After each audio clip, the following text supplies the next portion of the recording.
Abang. Abang yang Ustaz. Alhamdulillah. Alhamdulillah. Alhamdulillah. Alhamdulillah.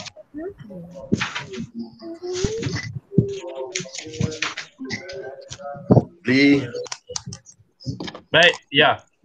Happy birthday lambat ni lah, tapi tak apa. Terima kasih ya Allah. Jenuh hari ni Ustaz. Jenuh. Belalang aku kata jangan lawan, nak lawan. Ila hadratin Nabi Mustafa Muhammadin sallallahu alaihi wasallam karimul Fatihah. A'udzu billahi minasyaitonir rajim. Bismillahirrahmanirrahim. Alhamdulillahi rabbil alamin. Arrahmanir rahim. Maliki yaumiddin. Iyyaka na'budu wa iyyaka nasta'in. Ihdinas siratal mustaqim. صراط الذين أنعمت عليهم غير المغضوب عليهم ولا الضالين آمين. أعوذ بالله من الشيطان الرجيم. بسم الله الرحمن الرحيم. الحمد لله الذي أرسل رسوله بالهدى ودين الحق ليظهره على الدين كله لو كره المشركون. أشهد أن لا إله إلا الله وحده لا شريك له. أشهد أن محمدا عبده ورسوله. سبحانك لا علم لنا إلا ما علمتنا إنك أنت العليم الحكيم. رب اشرح لي صدري ويسر لي أمري واحلل عقدة من لساني يفقهوا قولي. لا حول ولا قوة إلا بالله العلي العظيم. أستغفر الله العظيم. Alhamdulillah, syukur kehadrat Allah Subhanahu wa ta'ala. Kerana kita ni kenyataan, kita ni cermin bagi Tuhan. Cermin bagi diri yang bernama Allah. Kita ni tempat refleksi, tempat biasan Tuhan. Jadi kita beruntung kerana kita dipilih tanpa sebab. Tak ada sebab apa pun. Dia pilih kerana dia mengingati kita. Dan dia pilih kerana dia sangat menyayangi kita. Jadi kita ni jadi bahan nak menyatakan Allah Ta'ala itu maha merindui. Kita ni adalah kerinduan, bahan kerinduan Tuhan. Sifat merindui itu sifat Allah Ta'ala. Yang sifat tu ada kat kita. Bagaimana tuan-tuan merasai rindu, itulah rindu Tuhan. Tapi rindu Tuhan dekat kita lebih. Sebab rindu kita nak tengok, rindu kita nak jumpa, nak pandang. Rindu Tuhan daripada tak ada sampai ada. Rindu dia tu daripada tak ada bentuk, tak ada keadaan, tak ada suasana. Oleh kerana rindu dia tu terlampau, melampaui daripada segala kerinduan yang ada, maka terbitlah bentuk, terbitlah suasana, keadaan tu terbit. Dan yang paling pastinya, rindu Tuhan itu menerbitkan diri kita, tubuh badan kita, akal, jiwa, perasaan, keimanan, ketakwaan. Dan rindu itu juga menerbitkan diri kita yang ada gerak dan diam. Kalau itu, yang sedang kita nikmati, yang sedang kita berhadapan adalah dengan kerinduan Allah. Yang kalau nak cerita dengan bahasa tak terungkap rindu Tuhan ni. Kita boleh merindui keluarga, kita boleh merindui yang kita sayang, sahabat rakan taulan, hanya kerana Tuhan rindu kat kita. Ini asas agama ni, asas kita orang beriman ni, asas dia. Kita ada kehidupan ni kerana ingat Allah yang terlalu kuat. Kita sampai mewujudkan kehidupan kita. Sampai kita boleh merasai. Mana? Akibat rindu Allah pada kita, timbul perasaan dalam diri kita. Perasaan yang ada dekat kita, perasaan takut. Kerana rindu Allah Ta'ala pada diri kita ni, kita dapat menikmati rasa takut. Dan takut kita terpaksa berbalik kepada Allah untuk bagi tenang. Sebab tu, bila kita boleh menyebut nama Allah, kita akan jadi tenang. Kenapa? Kerana kerinduan tu lah yang menjadikan kita boleh merasai nikmat ketenangan. Besarlah rindu tu bukan perkara kecil, bukan perkara main-main. Cuma bila kita tak diberi pengetahuan, kita tak diberi kefahaman, kita tak tahu apa dia dalam hidup ni. Kita tak tahu gerak dan diam kita tu apa. Kita tak tahu angan-angan kita tu apa, cita-cita kita tu apa. Kita tak tahu matlamat hidup kita tak tahu niat dan tujuan amalan kita, semua kita tak tahu. Maka bila kita tak tahu, rindu Tuhan tak ada nilai. Bila kita tahu, barulah rindu Tuhan itu menjadi nilai.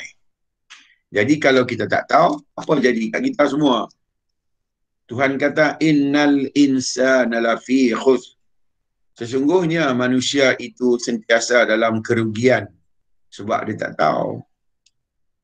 Tengok Tuhan dah confirm kita rugi kerana kita tidak mengetahui. Maka segala apa yang ada dalam diri kita, kita mesti dengan pengetahuan. Sebab tu, diri kita yang sebenar wujud, diri kita yang sebenar ada adalah pengetahuan. Dan pengetahuan itu sifat mutlak bagi Allah. Pengetahuan sifat mutlak dia. Dia sempurnakan sifat tu kat diri kita, kita boleh mengetahui. Cuma kita mengetahui benda-benda kemanusiaan, kita tak mengetahui benda-benda kehambaan. Jadi, tugas kita belajar dalam bentuk perjuangan. Berjuang itu sifat bagi Islam itu sendiri. Kita belajar untuk mengetahui tentang hamba kita ni. Supaya kita jadi manusia yang sangat peka terhadap Tuhan dia. Supaya tak jadi orang-orang yang rugi. Dia kata, illal ladzina amanu. Kecuali mereka yang beriman. Illal ladzina amanu. Yang tak rugi ni hanyalah mereka yang beriman. Apa dia iman? Iman tu apa? Tuan-tuan jawab. Saya tanya iman tu apa?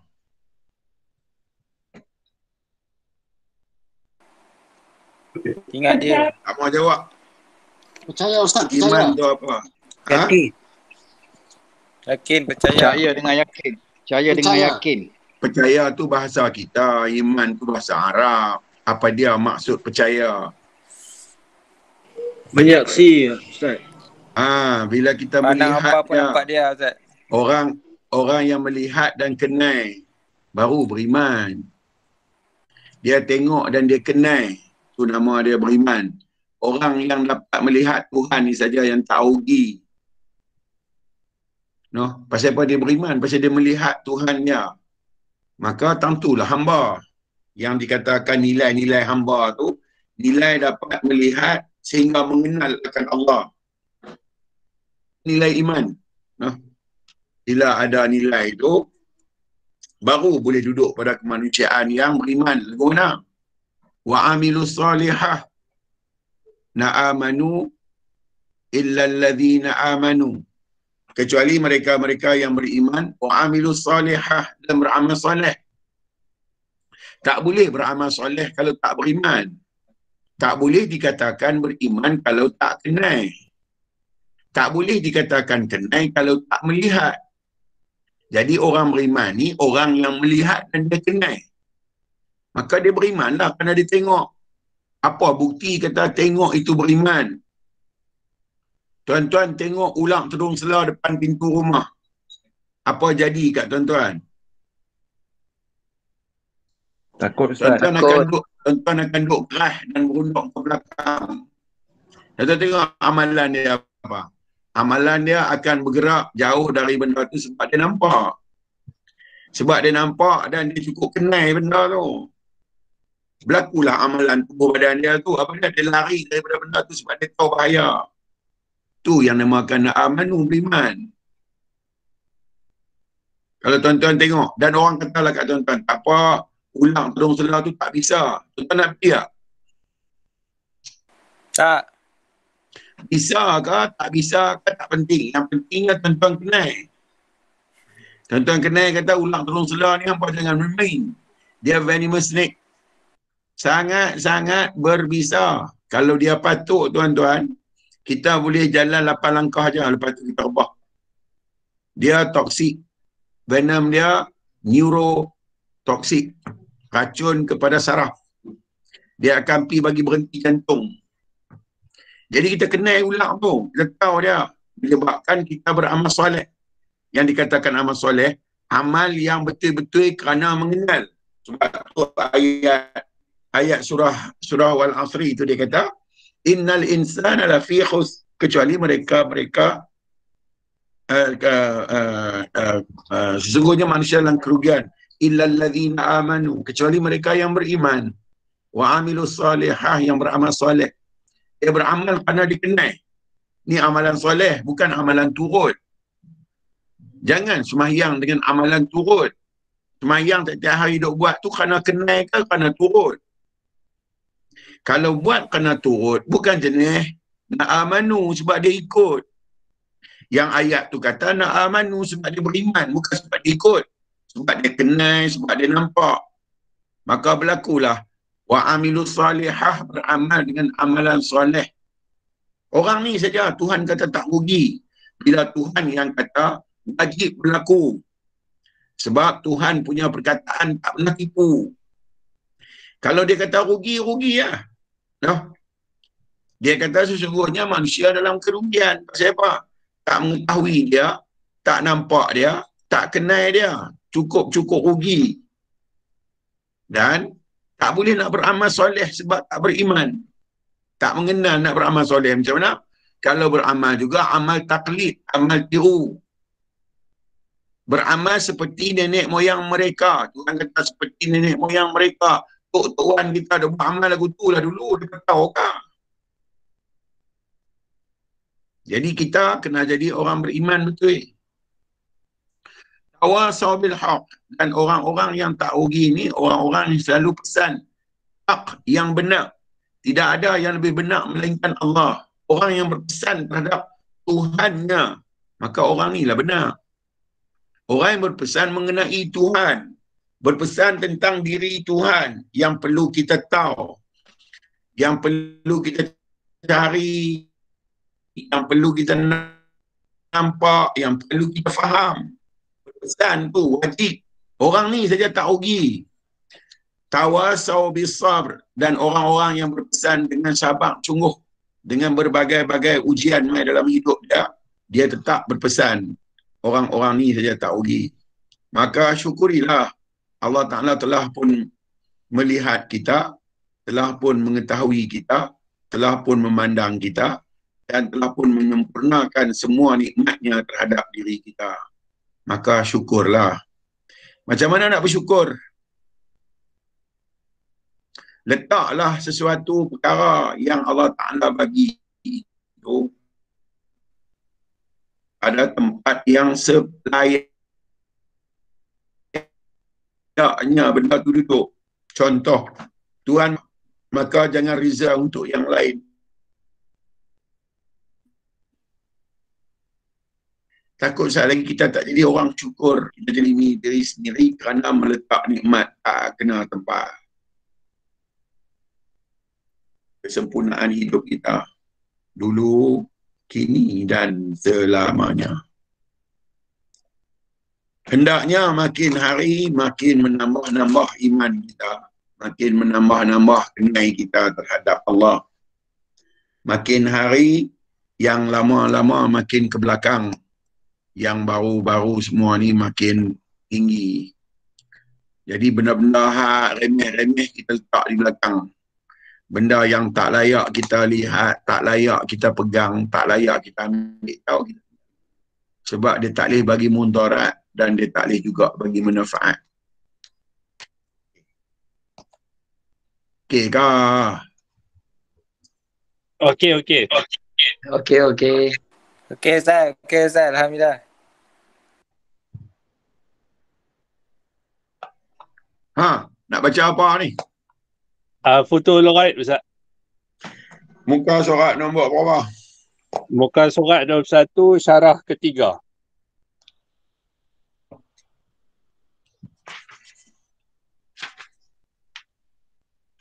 Syarah yang ketiga, kata Syekh Abdul Qadir Al-Jilani dalam syarahan yang ketiga kitab pembukaan kepada yang rahsia.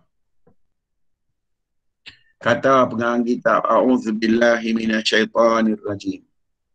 Apabila seseorang hamba itu diuji oleh Allah. Noh.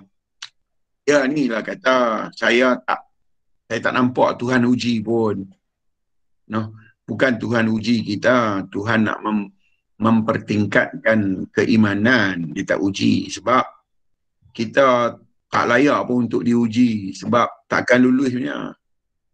Noh. Kita ni kalau Tuhan uji sikit ya tak lulus dah. Dia uji dengan sabar je, kita dah rosak dah. Jadi bolehlah kalau dia nak sebut perkataan diuji pun bolehlah. Pada memahamkan akal, pada mendekatkan kepada faham ilmu.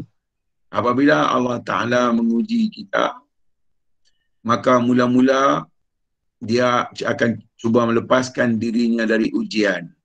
Kita ni bila Allah Ta'ala test, cari jalan untuk nak lepaskan diri. Atau cubaan yang menyusahkan itu, dia tak mau. Benda-benda susah tu dia tak mau. Sedangkan sifat bagi diri kita sebagai manusia telah berada dalam sunnatullah. Sifat manusia ni menerima senang dan susah.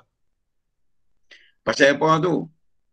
Pasal pada nak memertabatkan nilai diri kita sebagai manusia yang mengetahui dua keadaan. Bila didatangkan susah, kita dapat menilai, meletakkan apa itu senang.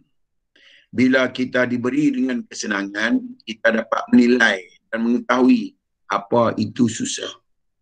Tetapi sifat bagi kita ni manusia ni, dia tak suka susah-susah tu. Dia nak duduk dalam bersenang-senang. Nah, dia tak mau terima benda-benda payah dalam hidup dia. Dia rasa membebankan. Walhal Tuhan sebut dalam Quran pun, laqad khalaqnal insana fi kabad. Telah aku cipta manusia dalam kepayahan. Tuhan tak cipta dalam mudah, tuan-tuan. Dia buat dalam payah. Tiba-tiba sifat kita ni, yang payah bukan kita nak terima. No. Kalau kita tak terima yang payah, bermakna kita menolak Tuhan tu. Sebab payah tu Tuhan yang bagi. Tiba-tiba kita tak mau. Jadinya kita tak mau dekat Tuhan tu. Sedangkan kita lah makhluk yang boleh memahami antara susah dan senang. Kita saja yang tahu apa susah, kita saja yang tahu apa senang. Tetapi kalau kita tak duduk pada kehambaan tu betul-betul, kita hanya duduk pada kemanusiaan sahaja, maka kita akan lebih seronok dengan kesenangan. Sebab tu dia ni kata, kalau ditimpakan dengan permasalahan, dia cuba cari jalan untuk melepaskan diri dia daripada kesusahan. Jika ia tidak berjaya, dia akan minta pertolongan dari orang lain. Seperti raja-raja atau orang-orang berkuasa, orang-orang dunia, orang-orang hartawan. Itu perangai manusia dia lagu tu. Tetapi hari-hari baca surah Al-Ikhlas. Allahus Samad. Allah itu tempat permintaan semua hamba-hamba dia. Tapi tak, bila susah cari orang dulu. Pasal apa berlaku begitu? Pasal apa kita bila susah cari manusia dulu? Pasal apa? Pasal kita tak kenal Tuhan. Pasal kita tak tahu Tuhan tu apa. Sedangkan ayat Al-Ikhlas dia kata dah, dia mewajibkan diri dia menjadi tempat permintaan hamba-hamba dia. Kita pergi cari manusia. Manusia yang kita cari pun dia cari manusia lain juga. Pasal apa tu? Pasal dia lebih kenal benda lain daripada dikenal Tuhan dia. Sebab tu bila Allah Ta'ala uji, nak pastikan dia benar-benar hamba Allah, tengok dia minta tolong siapa. Sebagai contoh, saya bagi tahu kata cerita kat tuan-tuan semua. Sebagai contoh, kata manusia ni biat dia memang macam tu. Kecuali mereka-mereka yang mengenal. Saya bagi tahu tuan-tuan. Apa nama? Sekejap. Okey, Khairul Anwar. Ada motor tak? Ya, Ustaz. Motor ada, motor. Ada. Motosikal ada. Ada. Ni apa? Ada. Motosikal jenis apa? Brand apa? Yamaha. Asia. Sayang tak kat motor tu? Boleh lah, Ustaz.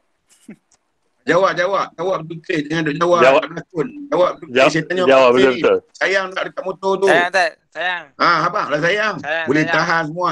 Jangan mereka. Sayang. Benda ni kalau mereka lagi kat muhung lagi. Okey. Malam-malam nak tidur motor tu kunci tak?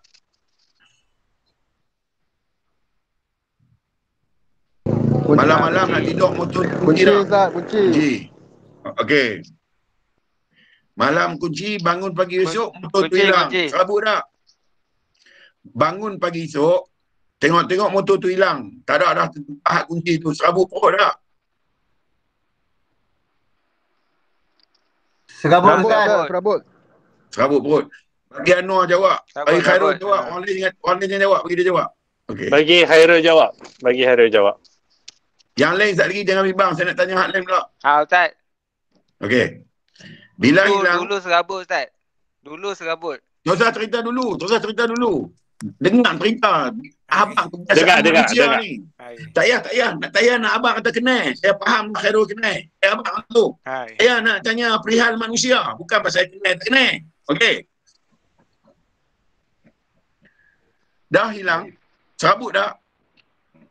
Okey. Dah motor tu hilang. Tengok motor tu tak ada di situ. Serabut dah. Ustaz. Serabut. Bila serabut? Serabut sebab apa? Sebab tak ada di situ. Serabut. Dan harap dia ada balik kan? Harap dia ada balik kat situ kan? Betul, Ustaz. Betul. Harap. Apa Khairul nak buat? Bila harap balik motor tu ada kat situ, apa Khairul nak buat? Report polis. Nampak? Bukan report kat Tuhan lu, kena report polis lu. Itulah perangai manusia. Cuba tanya. Kenapa motor tu hilang? Orang tak tanya kenapa motor tu hilang.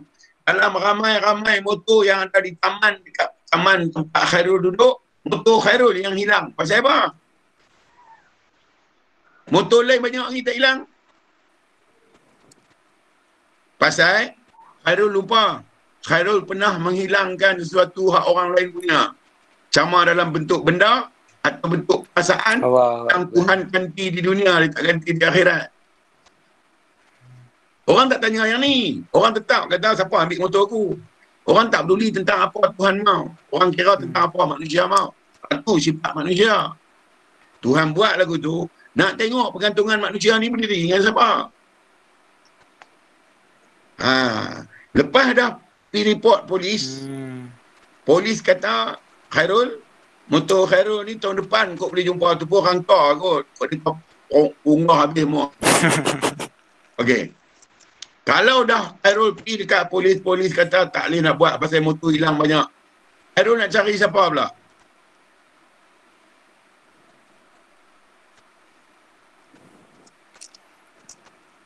Khairul akan Cari kawan-kawan. Minta tolong, tengok. Masuk dalam Facebook ke apa ke? Nampak? Masuk dalam Facebook, kok kawan-kawan jumpa betul. Jadi saya ni kawan Khairul.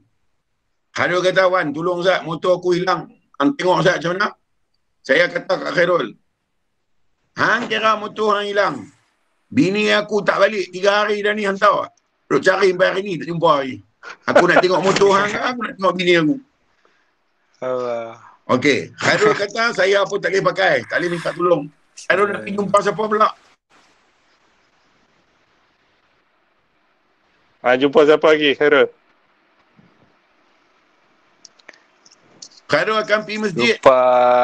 Pergi masjid jumpa Tok Imam, bawa suruh Tok Imam baca Yasin lepas sembahyang maghrib.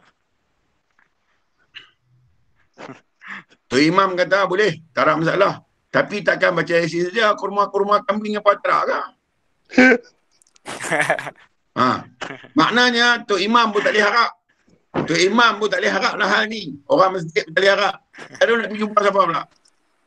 Khairul nak jumpa siapa pula? Khairul pergi jumpa Tok Bomo. Tok Bomo kata, motor ni pergi jauh dah ni. Tok Bomo pandai berlakon. Kan? Motor dia pergi jauh lah, dia ada enjin. Kan? Lepas tu, Tok Bomo kata, bolehlah pengkeras dia ni banyak dah sikit. Tok Bomo tak boleh pakai pula. Nak cari siapa pula?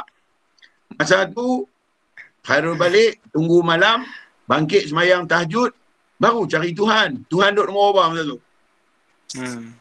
Itulah dia manusia. Ujung dia tak boleh semua dah, baru dia pergi kat Tuhan dia.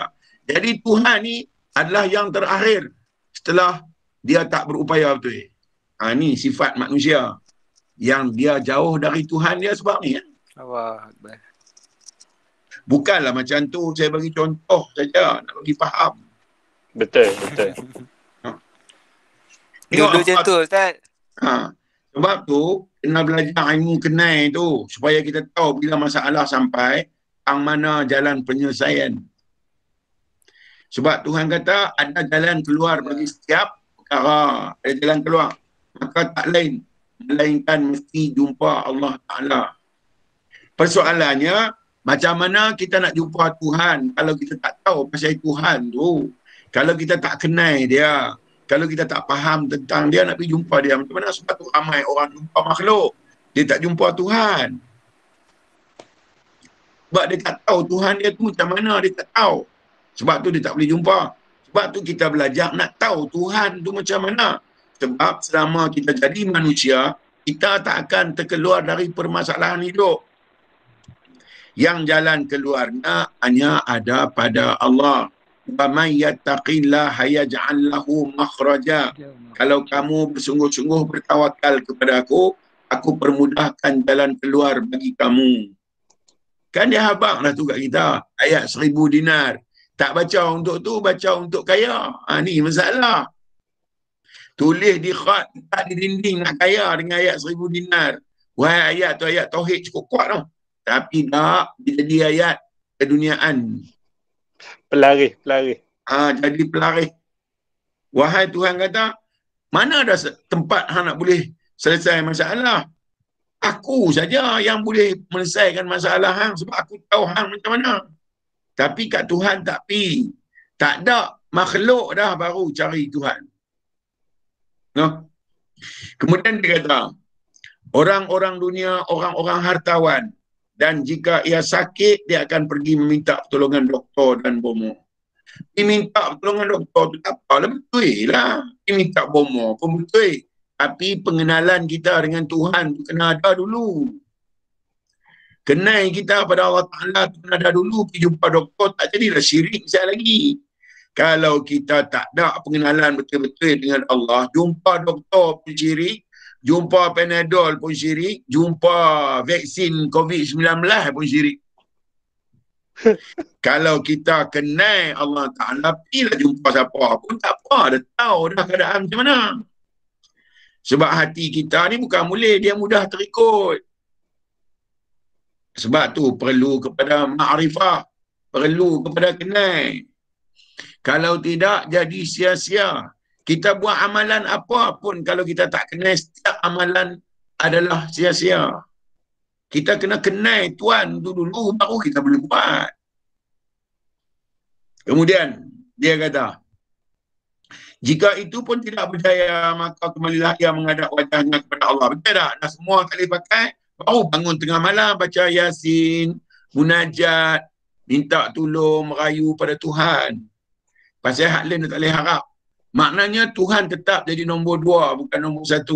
Kalau Tuhan jadi nombor 2, batal lah kalimah syahadah mengatakan tidak ada yang lain melainkan Allah. Batal. Pasal Tuhan kita letak nombor 2. Dia kalau kita kata asyhadu an la ilaha illallah, Allah Ta'ala itu prioriti, keutamaan. Dalam jiwa kita dia utama. Kita tak beri sebab dan akibat. Kita kira dia yang paling utama. Barulah kita pergi tang lain sumber pun kita tak salah. Kalau kita tak meletakkan Tuhan itu tempat yang selayaknya kita letak, maka kita jumpa apa pun dia akan jadi perkara salah. Kerana kita membelakangkan Allah Ta'ala. Sebab semua Rasul, semua Nabi diutuskan untuk membenarkan Tuhan. Bukan membenarkan yang lain. Membenarkan Allah Ta'ala tu dulu. Tapi kita ni sakit, kena cari doktor. Tak salah cari doktor. Tapi hang tahu tak Tuhan tu macam mana? Hang tahu tak doktor tu berdiri macam mana? Macam mana medicine ubat tu ada macam mana? Hang tahu tak? Hang letak Tuhan nombor berapa di balik doktor dan di balik ubat tu letak Tuhan nombor berapa? Sedangkan inna salati, sesungguhnya salatku, wa nusuki dan ibadahku, wa mahyaya dan hidupku, wa mamati dan matiku, lillahi rabbil alamin. Demi kerana-Mu ya Allah. Oi, doa bukan main macam kenal sangat. Doa macam nampak sangat, doa macam tahu sangat. Mai tanpa tangan, Tuhan dah jadi last sekali. Macam mana yang berdoa tu? Kalau itulah yang berlaku dekat diri kita semua, kita ni nama dia munafiqun, orang-orang munafik. Tu perlu kenal. Kalau tak kenal, bukan setakat munafik, kita akan jadi fasik, kita akan jadi kufur, kita akan jadi musyrikin, orang-orang yang menyekutukan Allah. Kemudian dia kata lagi, dia menghadapkan wajahnya kepada Allah Subhanahu wa Ta'ala dan memohon sambil merayu kepadanya. Selagi ia boleh menolong dirinya, dia tidak akan meminta pertolongan orang lain. Selagi pertolongan orang lain didapatinya, dia tidak akan meminta pertolongan Allah. Wahai Tuhan, kamu wajibkan Allahus Samad. Aku tempat permintaan semua hamba-hamba aku. Tapi main tak kena cari orang kaya dulu. Kena cari orang bidak dulu. Kena cari orang hebat dulu. Lepas itu baru cari Tuhan. Oleh kerana kita meletakkan Tuhan itu sebagai pemain simpanan, maka kita juga diletakkan sebagai kekasih simpanan. No, Sakna, cek nak minum air. Boleh, sila.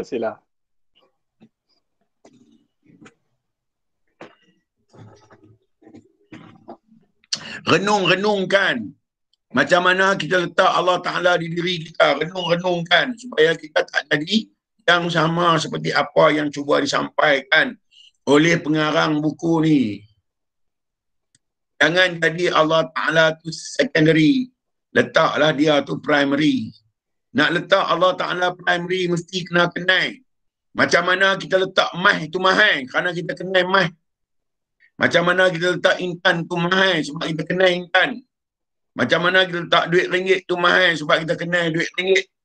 Kita tahu nilai duit ringgit, kita tahu nilai mah, kita tahu nilai intan, kita tahu nilai harta sebab kita kenal. Maka kena letak Tuhan lebih dari itu kita kenal. Baru kita tak meletak yang lain itu jadi keutamaan. Kalau tidak, pastinya kita letak yang lain itu menjadi keutamaan hidup.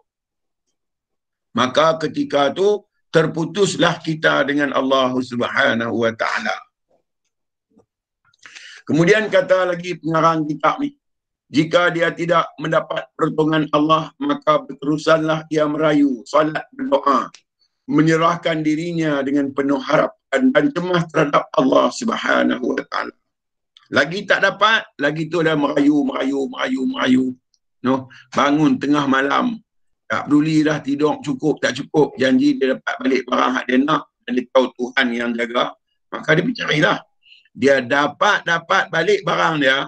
Tuhan kata mereka seolah-olah tidak pernah ditolong. Allah. Inilah sifat manusia. Kita pun manusia juga. Jangan duk buh sifat-sifat tu, telah mengaji, telah tahu, telah diperkenalkan. Buanglah sifat-sifat tu, bagi ada sifat sebenar kita seorang hamba.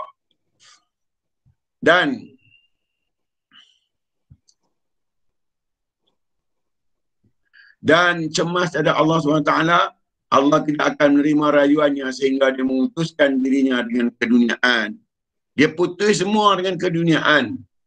Dan setelah putus dia dengan hal-hal keduniaan, no, maka ketentuan dan kerja Allah akan terzahir melalui orang itu dan lepaslah ia dari hal-hal keduniaan. Tinggallah padanya roh sahaja. Mai saya explain, tuan-tuan dengar, saya nak explain dekat tuan-tuan cara ni. Siapa saya nak tanya? Zahrudin. Din. Ya Ustaz. Suka memancing tak? Tak. Tak suka. Siapa di sini suka memancing? Okey. Apa nama Muhammad Nur? Saya Ustaz. Cikgu Mat, apa abang lah? Baik Ustaz. Panas ke sampai merlit muka? Mana tak hujan. Cikgu suka mengai di darat kan, naik bot di tengah laut mengai. Janji nama dia mengai, saya suka semua. Okey. Lah ni saya bagi contoh kat cikgu. Ya. Cikgu naik bot, cikgu nak pergi mengai di Tuas yang ada 340 batu nautika tengah laut tu. Ya. Cikgu naik bot, enjin bot cikgu 60 2 biji, 120 horsepower. Ya. Mesti bestnya Yamaha kan. Lepas tu cikgu bawa life jacket, alat-alat pancing, alat-alat keselamatan, bekalan-bekalan makanan. Betul? Betul. Cikgu pun harap dengan benda-benda tu. Dengan Tuhan harap tak masa tu? Tak. Ni baru betul baru seronok nak cerita. Masa tu tak harap kat Tuhan tu. Dia harap dekat bekalan makanan, dia harap dekat life jacket, dia harap dekat bot besar, dia harap kat enjin bot super power. Okey, betul tu? Betul. Lepas tu pilot boat tu pun belah pergi lah. Menyacak dia pergi kan. Sampailah nak sampai Tuas tempat memancing tu. Tengah mancing cantik, ombak mulalah datang berbatas-batas kan. Pasal cikgu selalu memancing dan cikgu mahir dengan mancing, ombak besar-besar tu cikgu tak heran lah kan. Masih terus memancing. Tiba-tiba datanglah ombak yang setinggi 20 kaki. Masa tu ada cuak tak? Ada rasa gentar tak? Gentar. Nampak takut masa tu. Tetapi takut tu sepenuh ke? Takut tu sikit dah sebab ada bot? Takut sikit sebab ada bot boleh belah. Bagus. Jawapan ni nak dengar. Senang nak apa? Takut juga. Tapi pasal bot ada tak takut sangat. Jadi takut tak betul-betul takut. Life jacket ada. Tiba-tiba mailah ombak 30 kaki yang tinggi. Bagi bot cikgu berselerak habis atas bot semua duk layak. Masa tu apa perasaan? Habis dah Ustaz, matilah saya. Mati pun tak apa. Pasal duk ada life jacket lagi tak? Boleh Ustaz, boleh. Life jacket ada dengan cikgu. Tok pulun lagi kuat. Kuat lentang, kuat kupu-kupu. Boleh lah. Kira boleh renang lagi. Tijil berenang pun ada lagi masa tu. Okey. Berenang, life jacket ada. Nampak pula ada tong keselamatan masa tu. Lagi rasa selamat sikit. Masa tu dengan Tuhan, kalau 100%, berapa persen betul-betul? Betul-betul 60. 60% bagus. Okey. Lagi 40 duk di life jacket dia. Betul. Kuak tang ni life jacket boleh tahan layak berapa jam? 3 jam kot. 6 6 jam. Life jacket boleh tahan layak 6 jam. Okey lah, tak apa lah. Tapi 6 jam ni kebiasaan dia boleh tahan lah. 8 pun boleh ada juga. Yang 8. Okay. Selepas 8 jam, nak bergantung dengan siapa? Kalau tak tahu siapa dah Ustaz, risau. Nak tunggu 8 jam lagi risau lah. Masa tu kita dengan Tuhan berapa persen? Baru 100. Tak sampai lagi cikgu. Ada tangan dengan kaki. Boleh duk gerak tangan lagi, ada tangan lagi. lagi. Tapi dah krem Ustaz. Dah 80%. Lagi 20 dah harap tangan dengan kaki. Tiba-tiba kaki mula krem. Krem dah. Berapa persen dengan Tuhan? 90. 90. Lagi 10 dengan siapa? Lagi Tangan, 10 tangan. Dengan tangan. Tangan. Tengok ada great white shark. Ada 4 ekor duk main. Allah. Habislah Ustaz. Masa tu dengan Tuhan berapa persen? 100%. Kita sekarang ni tak jadi macam tu. Sebab tu kita dengan Tuhan tak betul. Betul. Cuma hari ni, masa hidup kita di dunia ni, kita dengan Tuhan seolah-olah kita dengan jerung keliling kita ni, great white tu, dia rekah kita jenuh. Masa tu kalau boleh kita nampak Tuhan, kita nampak dah rupa Tuhan tu, kita berabang, ya Allah, hang tukarlah jerung ni bagi jadi dugong. Jangan bagi dia tukar aku. Betul Ustaz. Kau nak tengok dah pergantungan manusia dengan Tuhan betul-betul berapa persen. Oleh kerana begitu, Allah Ta'ala suka bagi kita sakit. Ya. Suka bagi kita susah. Suka bagi kita miskin. Suka bagi kita hina. Suka bagi kita tersisih. Sebab dia nak harapan kita 100%. Sebab tu bila dia bagi macam tu, jangan risau. Sebab itu tujuan dia untuk mengembalikan asal kehambaan kita. Kalau tidak, pengharapan kita dengan Tuhan tak cukup kuat. Sebab kita ada benda-benda lain boleh bergantung. Kita ada benda-benda lain kita boleh harap. Mulut saja aku bergantung denganmu ya Allah. Itu mulut pada kemanusiaan saja. Betul-betul dia mesti duduk dengan rasa. Betul-betul mesti duduk dengan rasa tuan-tuan. Anak kita sakit, masuk hospital. Doktor kata chances nak hidup ada lagi 20%. Kita nak harap kat siapa macam tu? Kita tak nampak doktor dah. Kita tak nampak siapa dah. Wajib masa tu kita nampak Tuhan. Sebab tu dia suka kekalkan kita dengan susah. Sebab orang senang bergantung kat Tuhan tak sama dengan orang susah bergantung dengan Tuhan. Betul. Sebab dia duduk dengan diri dia banyak persen. Dengan Tuhan sikit je. Sampai dia tak daya dah. Baru dia pergi kat Tuhan. Tuan-tuan naik kereta Ferrari. Tuan-tuan duk harap kereta tu mahal. Kereta tu keras, laju. Kereta tu kuat. Super speednya. Dia lari. Potong kereta seminit boleh potong 4 biji kot. 5 biji. Seminit, setengah minit je kot dia potong. 10 saat ke 15 saat je. Kira pergantungan kita duduk di kereta. Namun, bila kita buat satu perkara ada kereta tu, kita potong-potong tak lepas. Tengok lori 5 main depan tu. Kita tak lepas lah. Masa tu, kita dengan Tuhan berapa persen? 100%. Masa tu kita dengan Tuhan 100% tu. Bagilah lepas. 100%. Bagilah lepas, ya Allah. Dia pergi kat Tuhan, dia tak duduk kat kereta dah. Dia pergi kat Tuhan dia. Sebab tu, dia suka menganugerahi kita dengan kepayahan. Supaya kita betul-betul balik kat dia. Okey? Okey. Alright.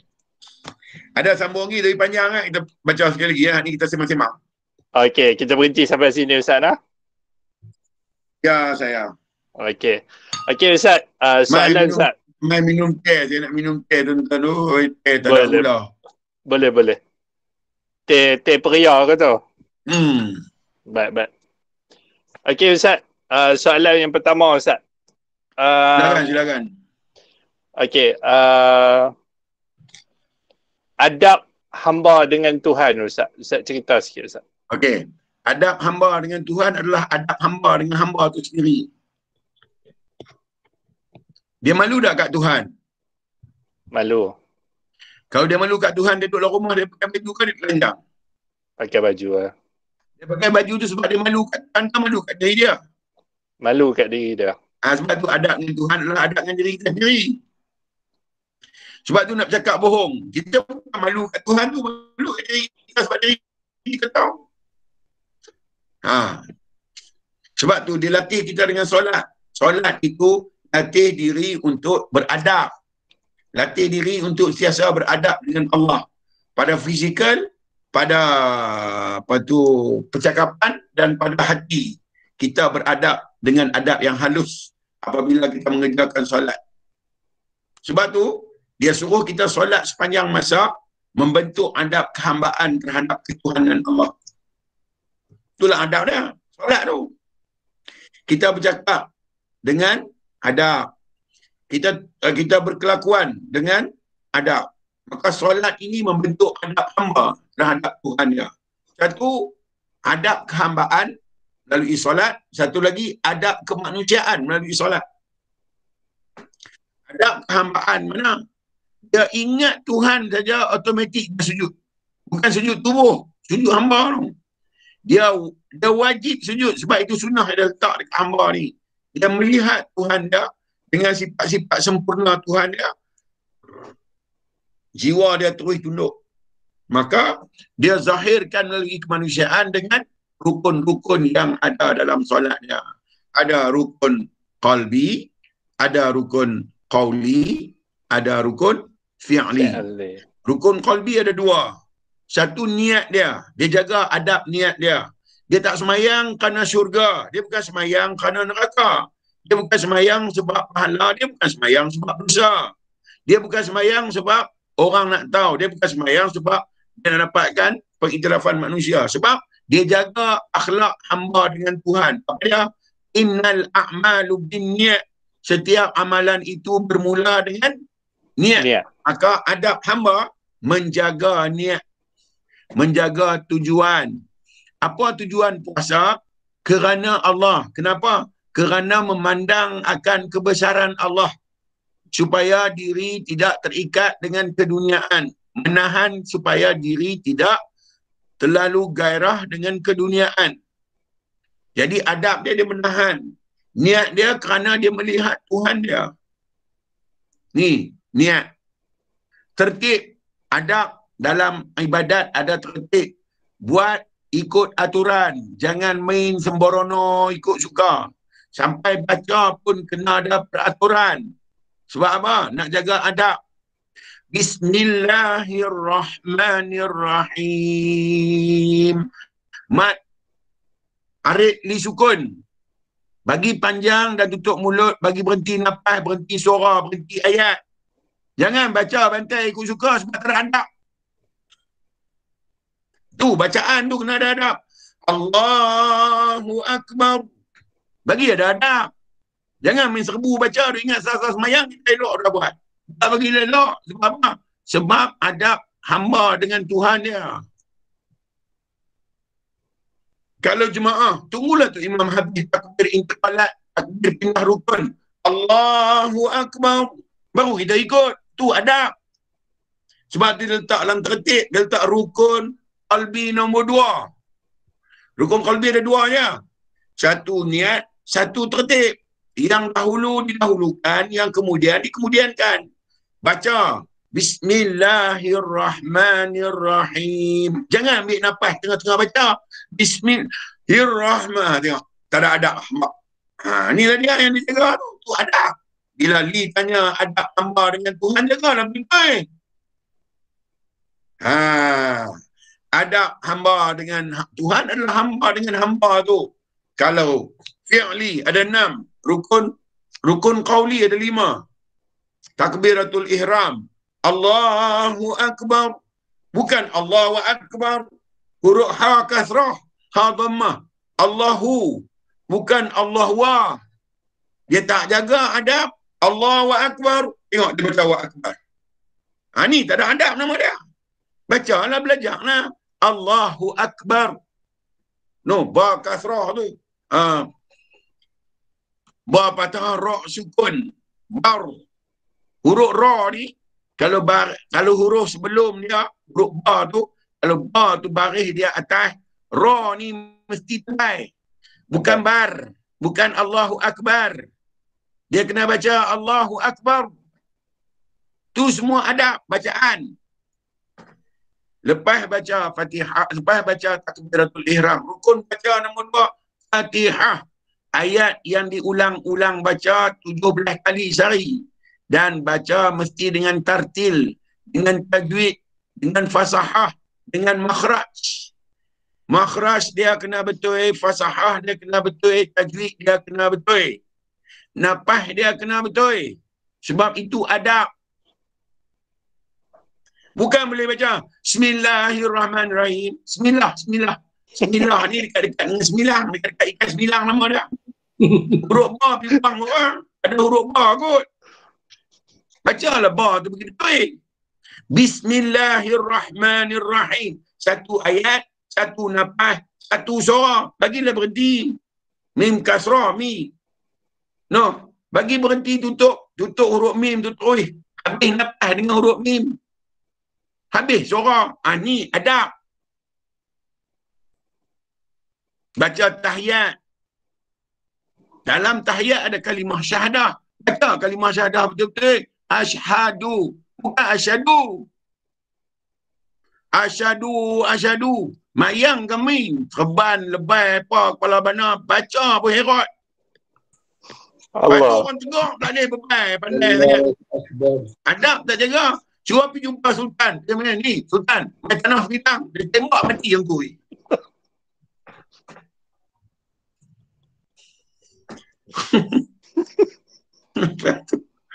Li ni dia pergi gelar. Lepas tu, yang keempat kena baca selawat. Selawat atas Nabi. Allahumma. No, bukan Allahumma. Bukan huma. Huma tu padi atas bukit. Dia panggil huma.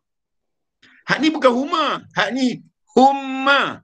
Allahumma salli ala Sayyidina Muhammad. Bukan Muhammad. Mat bukan ada mat. Lazim. Nunggu dia mat. Asli je. Muhammad. Tu. Dia panggil adab. Lepas tu bagi salam. Assalamualaikum. Bukan kum. Kum tu telekom dengan selkom. Aku kum. Hak ni kum. Kardamah min sukun. Kum. Assalamualaikum warahmatullah. Min mati jumpa dengan waw. Idram, mislain, ma'al gunnah, sarir. Tak boleh dengung. Tak boleh berhenti. Tak boleh lah. Assalamualaikum warahmatullah. Salah, batal salam. Salam batal, semayang batal. Kau tak tengok sehari-hari semayang batal berapa kali?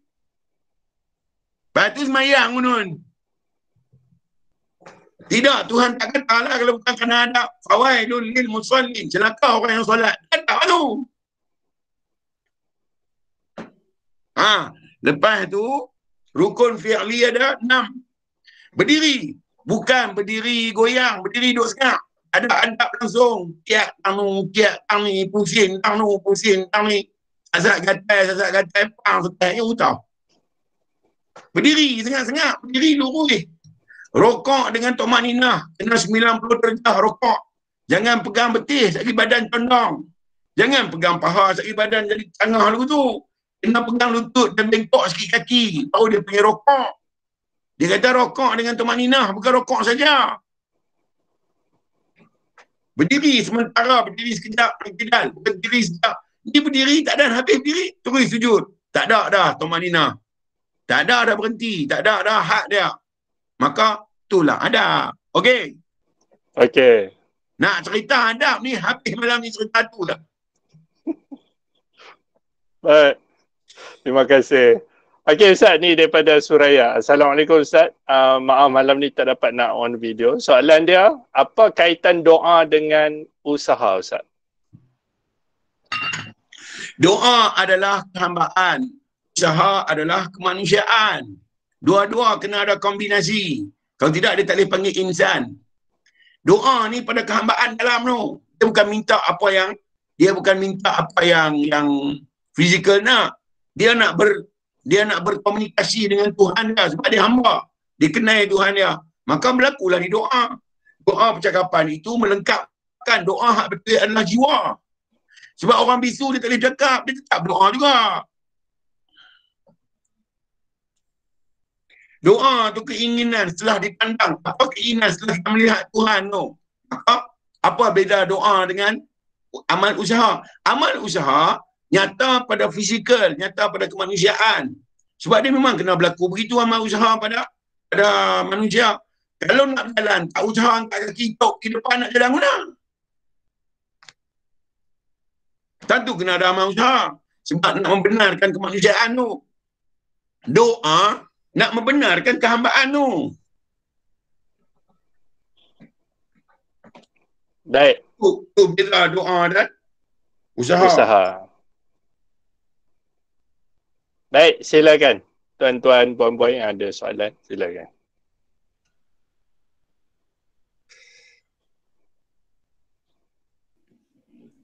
Assalamualaikum Ustaz. Waalaikumsalam. Waalaikumsalam. Ya Pak Lang. Saya masih sedang berfikir lagi lah masalah yang Ustaz kata kita boleh sebut syukur ni kena letak pada tempat yang betul. Ni fikir apa macam mana yang kena letak tempat betul itu? Tolong bagi penjelasan sikit. Pak Lang ada Tuhan. Tiba-tiba bergantung dengan duit. Tak betul lah. Tak betul tu. Satu tak arti syukur. Tu tak arti syukur. Maksudnya macam ni kot Ustaz. Yang faham saya ingat kita kata ada duit. Jadi kita dapat rezeki. Lepas tu kita pergi sedekah. Maknanya hak sedekah tu betul lah. Kalau pergi sedekah, Pak Lang nak harap apa? Tak ada harap apa lah. Kita dah faham dah kan. Sedekah orang sedekah tapi dia harap dia ditolong semula.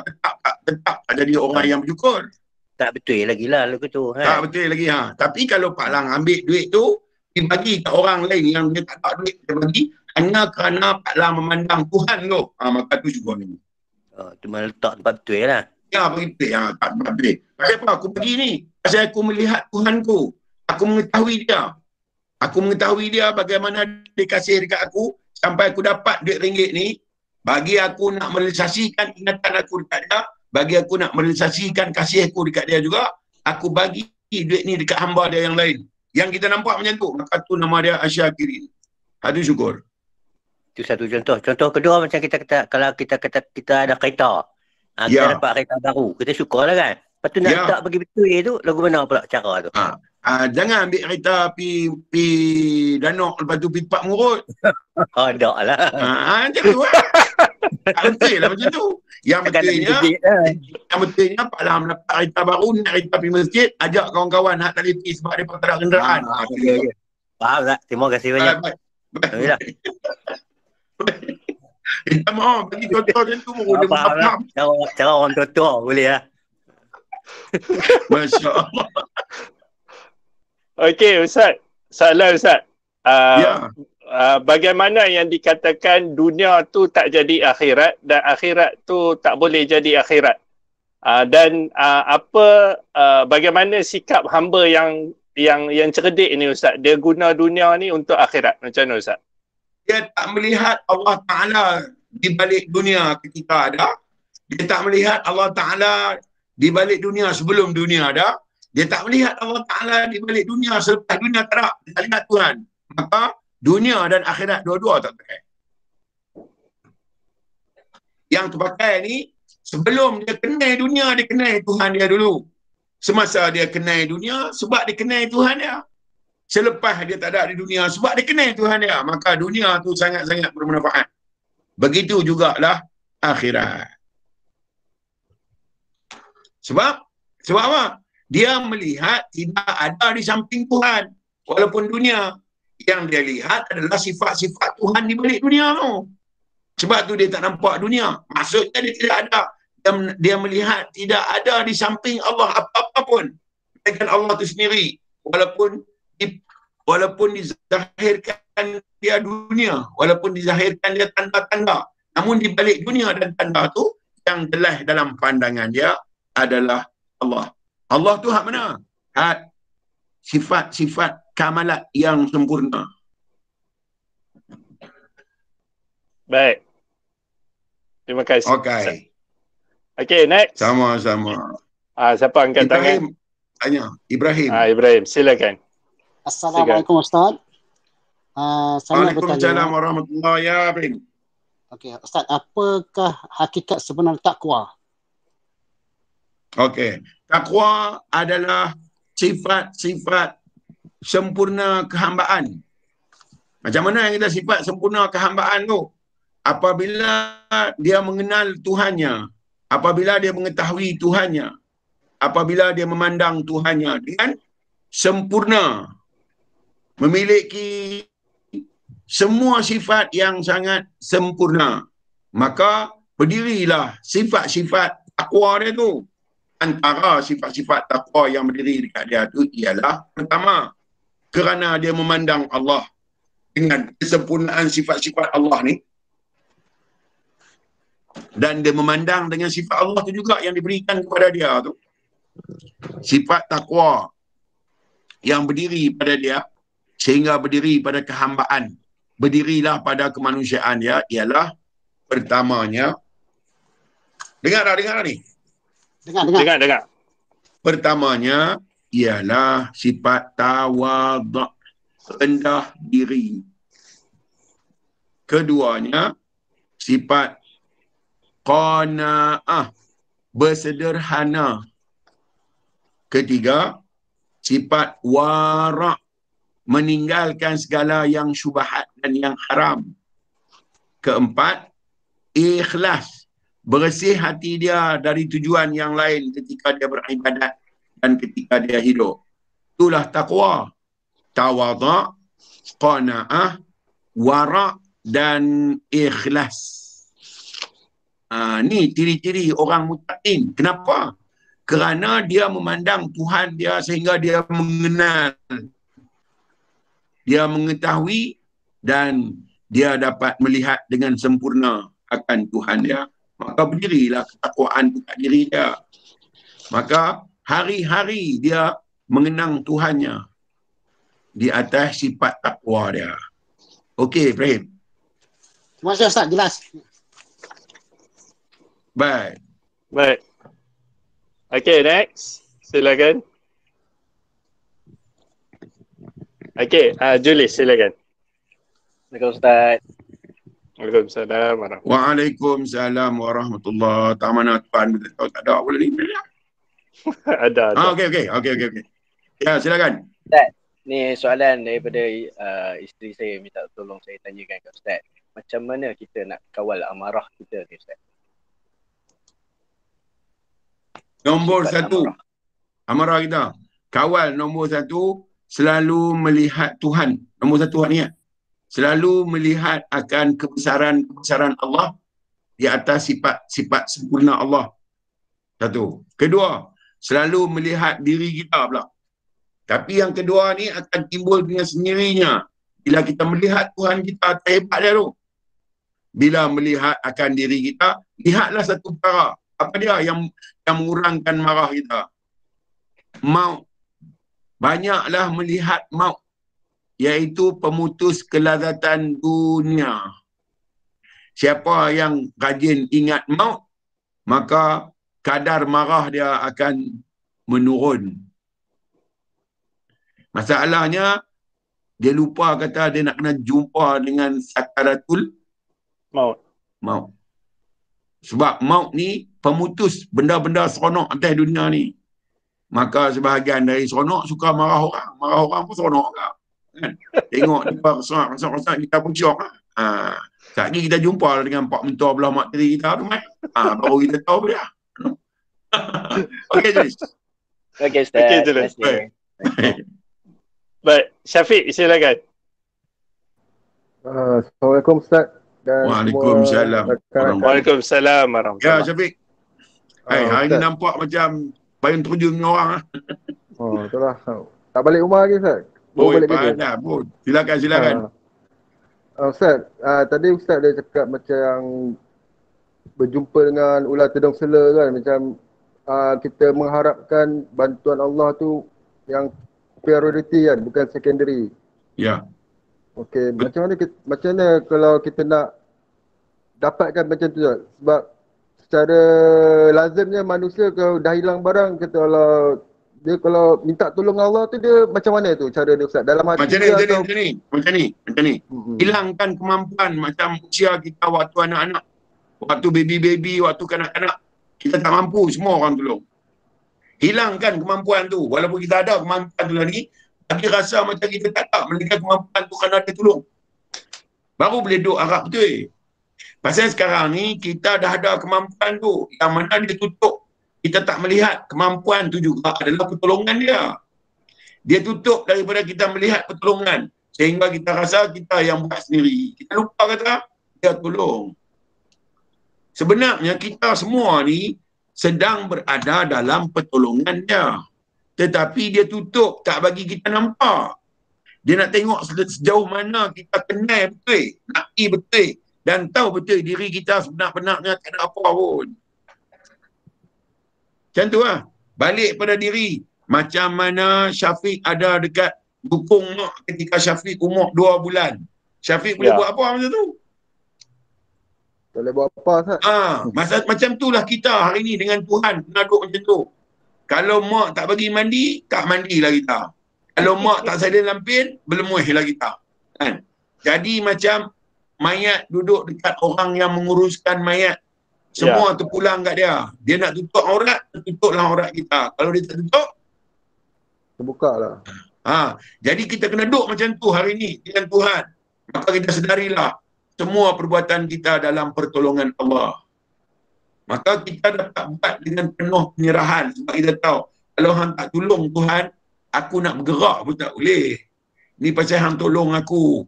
Terima kasih hang tolong aku memilih untuk jadi orang baik. Hang tolong aku memilih untuk jadi orang yang boleh beramal. Kalau hang tak tolong Tuhan, aku tak tahu aku jadi apa hari ni. Hak ni yang orang tak ada sebab dia rasa dia buat sendiri. Lepas tak berjaya baru dia nak minta tolong Tuhan. Sedangkan Tuhan tolong dia daripada mula-mula dia menyawa dalam perut mak dia sampai hari ni Tuhan tolong semua. Daripada badan ayah nak masuk dalam perut mak, Tuhan yang tolong. Daripada rahim ibu nak pergi tempat persenyawaan, Tuhan yang tolong. Dah senyawa nak masuk balik dalam rahim ibu, Tuhan yang tolong. Duduklah rahim ibu nak selamat daripada pendalir badan ibu hak jenis asid yang boleh makan kuman-kuman ni, Tuhan yang tolong. Nak cantum antara tali pusat dengan dia, dengan janin, Tuhan tolong. Nak pindahkan makanan daripada ibu pergi ke anak, Tuhan yang tolong. Daripada sebulan nak pergi 9 bulan, Tuhan yang tolong. Nak pusing dalam perut mak atas bawah, Tuhan yang tolong. Nak keluar dari perut mak nak main ke alam jahadah, Tuhan yang tolong. Takkanlah ni Tuhan biar, dia tolong waktu tu ya. Dia tolong kita jadi orang dalam perut, main-main ni dia biar kita kena buat sendiri. Wah, kita tak ada apa kot. La haula wala, tak ada daya apa pun. Kalau berdaya, kerana dia tolong lah. Boleh buat bintang sendiri kan. Dia tolong bentukkan bibir mulut ni, syafatai ni, 2 bibir ni. Dia buat ainun, 2 mata. Dia buat 2 pipi, dia buat kening. Dia bentuk, dia yang perintah, dia yang bagi arahan. Bila dah cerdik, dia tolong kita melalui akal. Kita ingat akal kita yang buat. Kita lupa kata pertolongan Tuhan tu. Sebab tu sampai tahun ni, ada tempat kita menyerah, ada tempat kita tak serah. Pasal kita sangka kita mampu. Walhal, kalau dia tak tolonglah diafragma badan kita untuk turun ke bawah, angin nak masuk macam mana? Kalau dia tak tolong darah kita ada DNA, macam mana otot nak berjalan? Dia tak tolong bubuh panas dalam darah, macam mana badan nak hidup? Kita buat sendiri kan Tuhan tolong? Tuan-tuan nak explain dekat saya, kita buat sendiri kan Tuhan tolong? Tuhan tolong. Kalau Tuhan tolong waktu tu ya kak? Tak. Kalau dia tak tolong waktu tu, dia tolong bila? Setiap masa. Pasal apa kita ada kala Tuhan tolong, ada kala tak? Sebab kita suka tolong tu kat luar daripada kita, Ustaz. Pasal kita jenis pelupa. Kita suka lupa pertolongan Tuhan tu. Kita nak ingat kita buat. Kalau Tuhan tak tolong, nama pun tak ada. Tuan-tuan tahu tak? Ni nama ada ni pasal dia tolong bagi ayah dan mak ingat. Nama nak buh kat kita. Wahai siapa buh nama? Tak buh nama. Kita bukan tahu nama kita, dia yang buh. Tuan-tuan abang kat saya, kalau Tuhan tolong kita dan dia tak pandai, dia tolong dia tak pandai, dia tolong saja. Dia al-waliyun dan dia bukan alimun, dia bukan hakimun, dia tak bijak dan dia tak pandai. Dia bubuh gigi kita 32 batang, taring semua. Macam mana? Tuan-tuan beritahu kalau gigi kita semua gigi taring, mana? Tokak daging, ya. Tuan-tuan minta kan nak gigi taring, tuan-tuan minta kan dia nak geraham. Tak. Dia buat tu, takkan dia tolong buat tu. Kalau ni dia tinggal. So Ustaz, maksudnya kalau contohnya barang kita hilang, cara yang pertama kita reda, Ustaz lah. Kita ya Allah angkat tangan macam tu. Syafiq, Tuhan tak zalim bagi hilang barang. Malaikat Syafiq pernah buat dosa. Dia bayang dulu. Syafiq pernah buat dosa, dia tak mau bakar Syafiq lah api neraka. Dia bagi Syafiq susah hati di dunia ni tentang dosa. Itu je tujuan. Apa? Hari-hari dia buat tu. Syafiq terasa, Syafiq ada perasaan tak puas hati dengan orang. Dia satu dosa, nak bayar undang. Syafiq mengumpat dalam diri. Dia satu dosa, nak bayar undang. Syafiq tak reda dengan apa Tuhan bagi. Dia juga satu dosa, nak buat macam mana? Syafiq lupa kat Tuhan setiap hari. Dia satu dosa. Nak bayar undang. Dia pergi hilang barang Syafiq. Hilang barang Syafiq. Apa jadi? Susah hati. Setiap kali Syafiq susah hati, dia gugurkan dosa. Tak payah dia bubuh. Tak payah dia tuntut di akhirat. Apa tak di sana tak payah. Di sini hati yang susah dah. Cukup lah. Tak mahu lah. Tak mahu dia nak ganti akhirat esok lah.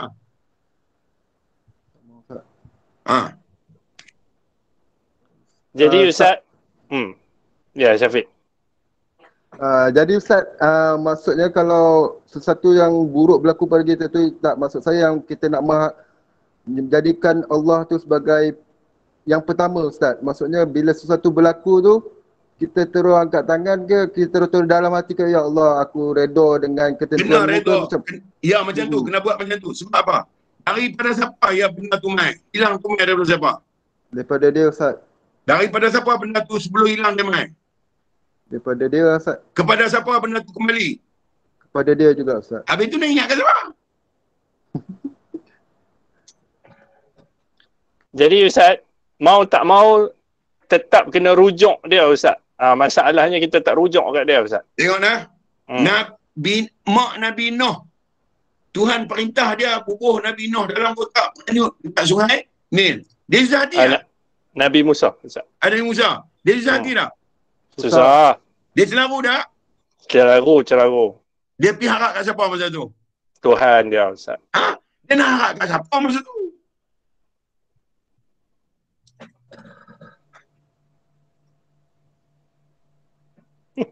Jadi Ustaz, ni tanya jauh sikit, Ustaz. Jadi yang boleh kata ada perasaan kat kita tu pasal apa, Ustaz? Pasal kita dilupakan oleh nikmat. Yang asalnya kita tak mempunyai apa-apa nikmat. Kita telah dilupakan oleh nikmat yang Tuhan beri itu, kita dilupakan oleh benda tu. Bahal pada awalnya kita ada apa? Apa pun tak ada. Abuk pun tak ada. Dia buat semua daripada awal hari ni dia sampai bila-bila masih dalam pertolongan dia, tak keluar pun. Hang warak ke, hang alim ke, hang sabar ke, hang nak ingin ke, hang bebai ke, hang redha ke, tak keluar langsung daripada pertolongan dia. Semua berada dalam pertolongan dia. Tapi daripada jadi orang yang berbaik, baiklah jadi orang yang redha. Baik. Daripada jadi orang yang tak puas hati, lebih baik jadi orang yang cukup redha dengan apa yang dia kehendaki. Selamat. Tang berlaku, tetap berlaku. Kita puas hati ke, tak puas hati ke, sampai masa berlaku. Berlaku lah. Kalau kita redha, kiraman katibin tulislah, dia ni adalah yang sangat meredai. Kalau tak redha, kiraman katibin tulis juga. Dia ni cukup bantah betul.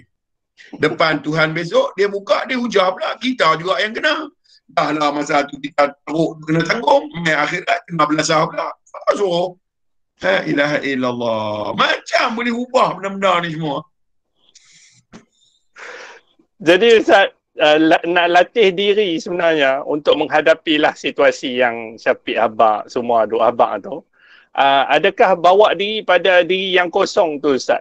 Maka selamat kat situ Ustaz. Boleh lah. Tu pun tak apa nak selamat elok. Wahai, kalau duduk macam ni selamat elok dah. Duduk lagu ni, lagu tuan-tuan duduk sekarang ni dah selamat elok dah. Redha je lah. Tuan-tuan makan nasi ikan temenung, takkan nak jadi ikan tenggiri. Takkan nak jadi ikan senangin, ikan temenung. Maksud saya Ustaz yang tak memiliki tu, sebab kita rasa kita memiliki tu masalah dia Ustaz. Saya cerita bab miliki ni bertahun dah kot. Nak tanya lagi ke bab miliki ni, tak faham lagi ke kata kita tak miliki? Tak faham lagi ke kata kita tak ada bentuk dia yang buat bentuk? Tak faham ke kita tak ada roh dia yang buat roh? Tak faham ke kita bukan ada mata dia yang buat mata? Tak faham ke kita tak ada benda nak miliki, dia buat semua? Faham tak ni? Hani ni. Faham. Faham. Kita tak ada roh, dia buat roh. Kita bukan ada jasad, dia buat jasad. Nak milik nak tak apa semua, isu ancok balik dia semua. Menikmati saja, bukan memiliki pun. Nikmat saja, tak ada milik apa-apa pun. Kalau milik, jadi dua kita. Saya dia kata, Ahad, satu saja. Baca Al-Ikhlas ni berhari-hari, dah satu saja, tak ada dua tiga. Nak miliki binatang apa, dia kata satu je. Dia kata Muhammad, kata aku satu je, tak ada lebih. Hang punya apa aku punya, aku punya apa aku punya. Hang punya. Hang nikmat saja, ilmu aku punya. Rasa aku punya. Kehidupan aku punya. Kuasa aku punya. Semua aku punya. Hang nikmati saja. Hang nikmati semua benda tu pun memang nak bagi hang. Tapi milik aku punya. Kalau dah dia milik aku punya, kita nak milik nak tahu. Kalau dia bagi kaya, nikmat saja. Kalau dia bagi pandai, nikmat saja. Kalau dia bagi kenal, nikmat saja. Semua dia punya. Dia gulung semua ni, siapa yang tinggal? Dia gulung semua alam ni, dia gulung dengan kita-kita ni, siapa yang tinggal? Dia. Itu milik tak mana? Baik. Okey Ustaz. Soalan daripada Umi daripada Singapura Ustaz. Ustaz, adakah setiap ujian Tuhan beri ni nak membaiki diri ini dan mengingati diri ini kepada sifat-sifat Tuhan yang dizahirkan ini? Ya, betul. Dan kembali pada pandangan Tuhan kepada diri ini setiap saat Ustaz. Ya, betul. Lapis kedua betul ya. Lapis pertama tak betul lagi. Pasal lapis kedua betul lagi. Betul tentang lapis kedua. Lapis pertama tak betul lagi tu. Baik. Baik. Okay, next. Silakan. Saya habaq dulu sekali. Pernah saya habaq sekali. Mai tanpa betul-betul tuan. Makrifat tak ada. Hakikat tak ada. Syariat tak ada. Tarikat tak ada. Apa pun tak ada. Sampai tahap betul-betulnya. Tolak semua. Kalau tuan-tuan masih duk kata ada makrifat semua pemuhum tak. Tak ada apa pun. Itu saya bincang lu lah. Bincang tang ni lu lah. Hat CD pun hara lagi Ustaz. Tang ni pun tergagak-gagak. Tapi orang tu apa? Okey Ustaz, nak bagi ke... Tang situ saya kata tuan-tuan utak sekali lah. Dekat saya kata, tak ada apa tu. Tuan-tuan utak satu katanya. Allah, selesai dunia akhirat. Allah. Okey Ustaz, nak bagi faham lagi ni Ustaz. Soalan dia Ustaz. Kebanyakan kita ni bila Tuhan bagi kita rasa sedih, kenapa kita nak duduk kat sedih tu Ustaz sebenarnya? Kenapa Ustaz? Abang sikit Ustaz. Pasal dia tak tahu Tuhan tu apa dia. Dia ingat Tuhan suka sedih tu. Dia ingat Tuhan nak tolong dia kerana sedih tu. Dia ingat Tuhan nak gosok belakang dia kerana sedih tu. Dia lupa. Dia lupa kata Tuhan mai kat dia sebab dia. Bukan sebab sedih. Sedih tu pasal apa? Sifat bagi badan dia. Sifat bagi badan dia, badan manusia tu, sifat dia sedih. Tapi bagi Tuhan apa dia? Itu adalah kedekatan. Dekatnya Tuhan dengan orang tu, sedih itulah tempat dia. Tetapi oleh kerana kesesuaian bagi badan adalah sedih. Dia tak tengok dekat. Dia tengok bagi kesesuaian badan dia sedih. Dia duduk dengan sedih tu. Walhal, apa Tuhan nak abang? Wahai hamba aku dekat dengan hang. Kalau dah Tuhan dekat dengan kita, apa yang patut ada?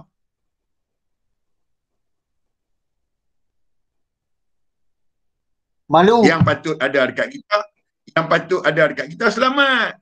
Rasa selamat tu. Sebab apa selamat? Sebab yang dekat dengan kita tu Tuhan. Di mana dia sedih tu? Kita nak buang pula. Tapi pasal karakter badan tu sedih tu, dia duk terpengaruh, dia duk pegang sedih tu. Dia rasa macam sedih itulah diri dia. Dia tak tahu kita sedih tu dekat Tuhan dengan dia. Lepas tu dia nak buang pula Ustaz sedih tu. Macam mana Ustaz? Nabi pun sedih. Rasulullah tak pernah buang sedih, terima sedih. Cuma minta bagi Tuhan bagi kita tahan. Ya. Yang dia takut tak tahan. Nak buang sedih apa tu sifat bagi hamba, sifat bagi kemanusiaan tu mesti berlaku. Baik. Okey, Fazlin, silakan. Ya, Fazlin, silakan.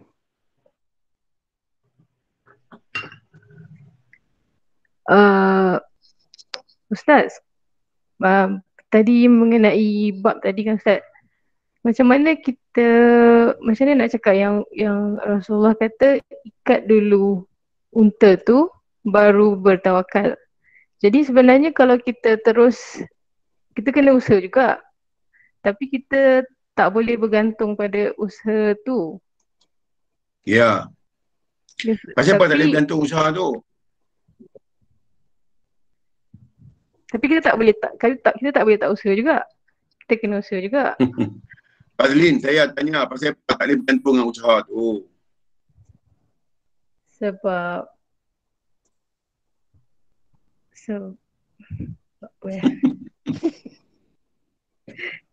Cuma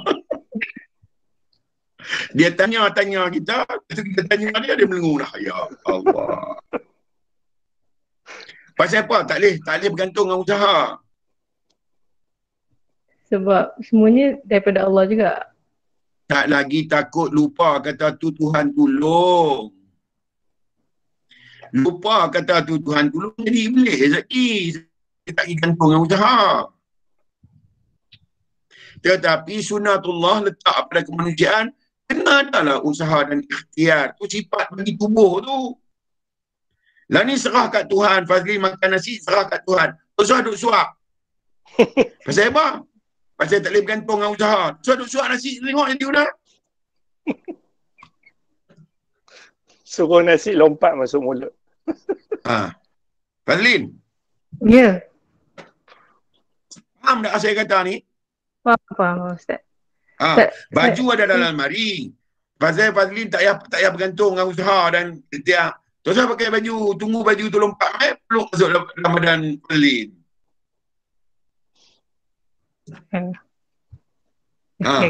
Maka kita tahu dah, kita ambil baju serelum tu pertolongan Tuhan. Dia letak kat kita rasa, dia letak kat kita keselamatan, dia letak dekat kita perlindungan. Tak usaha tu. Tetapi kalau kita tak tengok Tuhan, kita kena tinggallah buat benda tu. Kita lupa kata dia tolong semua tu. Sehingga boleh berlaku usaha dan ikhtiar. Okay, jadi Ustaz, yang Ustaz duk ajak, yang kita duk bincang ni adalah perkara yang sangat-sangat abstrak Ustaz, sangat-sangat halus Ustaz. Tengok dah. Nak pakai baju, Tuhan ajar. Nak kenai baju, Tuhan ajar. Nak ada perasaan malu sehingga nak pakai baju, Tuhan boh. Nak bagi nampak baju, boleh nak pilih baju, Tuhan bagi. Nak pilih warna baju, Tuhan bagi. Nak rasa seronok pakai baju, Tuhan bagi. Ada Ada ke retak kita di situ kalau kita tengok elok ada usaha retak kita? Tak ada. Habis hak mana usaha retak? Hak kemanusiaan tu. Bila dah Tuhan bagi semua, berlakulah dekat kemanusiaan tu. Dengan apa? Dengan akal dia, dengan ilmu dia, dengan bijaksana dia, berlakulah sehingga dia boleh pakai baju. Bila dia tengok, oh Tuhan tolong. Maka dia semua bergantungan dengan diri dia. Sebab dia bergantung dengan Tuhan, dia tahu kata Tuhan tolong.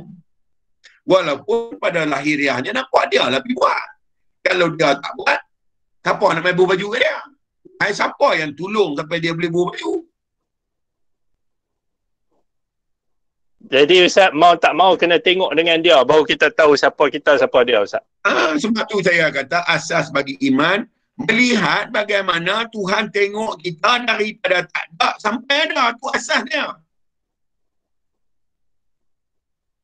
Kena tengok hak tu dulu baru boleh usaha retak ada. Nak usaha retak macam mana kalau kita tak ada? Boleh usaha main ke dunia? Boleh retak main ke dunia? Tak boleh.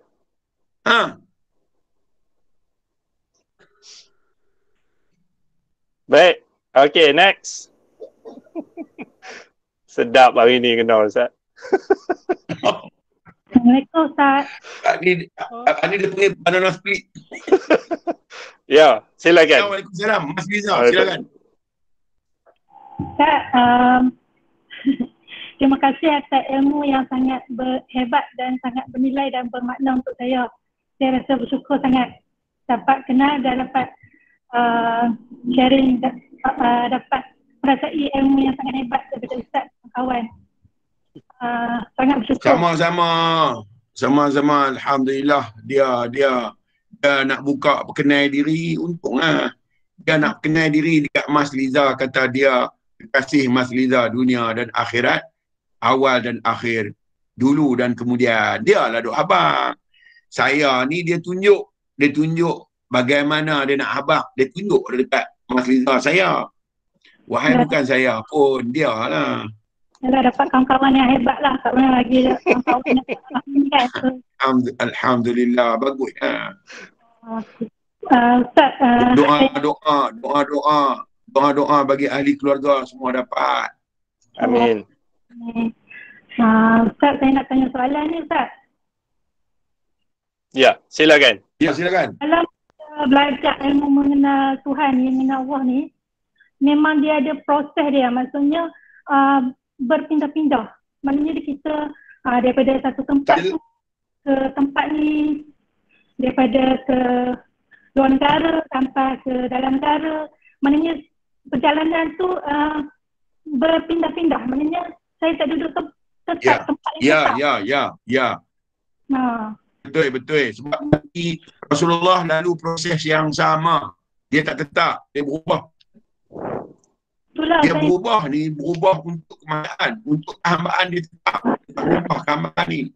Dia tetap melihat Tuhan dia dulu, kini dan selamanya sama. Tetapi pasal berubah untuk kemanusiaan. Sebab manusia ni dia peringkat-peringkat umur sampai dia matang. Okey. Ya Julis, silakan. Terima kasih Ustaz. Baik. Tak boleh Mas Liza, line tak elok. Dia abang, terima kasih Kak Ustaz. Ya. Sama-sama, insya-Allah.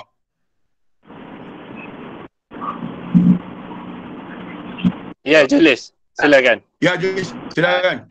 Ustaz, saya nak tanya soalan untuk ketuk kepala. Ya. Petang tadi Abang Lee duduk tanya kan. Ustaz, apa beza kalau soal cinta Ustaz? Cinta Majusi pun cinta, Yahudi pun cinta, Kristian, Nasrani pun cinta, Islam pun cinta. Apa beza cinta kita dengan apa Ustaz? Bagi terang sikit kan? Cinta kita kenal. Cinta mereka kerana sifat saja. Cinta orang Yahudi atas sifat cinta tu saja. Cinta orang Nasrani pun sama. Dia main dari Tuhan juga cinta tu. Tapi kenal atas sifat kemanusiaan dia saja. Cinta kerana cantik, cinta kerana elok, cinta kerana baik, cinta kerana pandai, cinta kerana rajin, cinta kerana ini. Itu kemanusiaannya. Tetapi cinta orang Islam, cinta kehambaan, bukan ada sebab. Cinta orang Islam ni buta betul sebab cinta Tuhan tu cinta buta. Dia bukan pilih warna, bukan pilih bentuk, bukan pilih keadaan. Sebab cinta tu sifat dari diri dia mutlak. Sebab tu cinta dia tidak ada sebab. Maka cinta orang Islam tak ada sebab. Sebab tu kita tolong orang. Bukan pasal dia miskin, kita pasal kita nak tolong.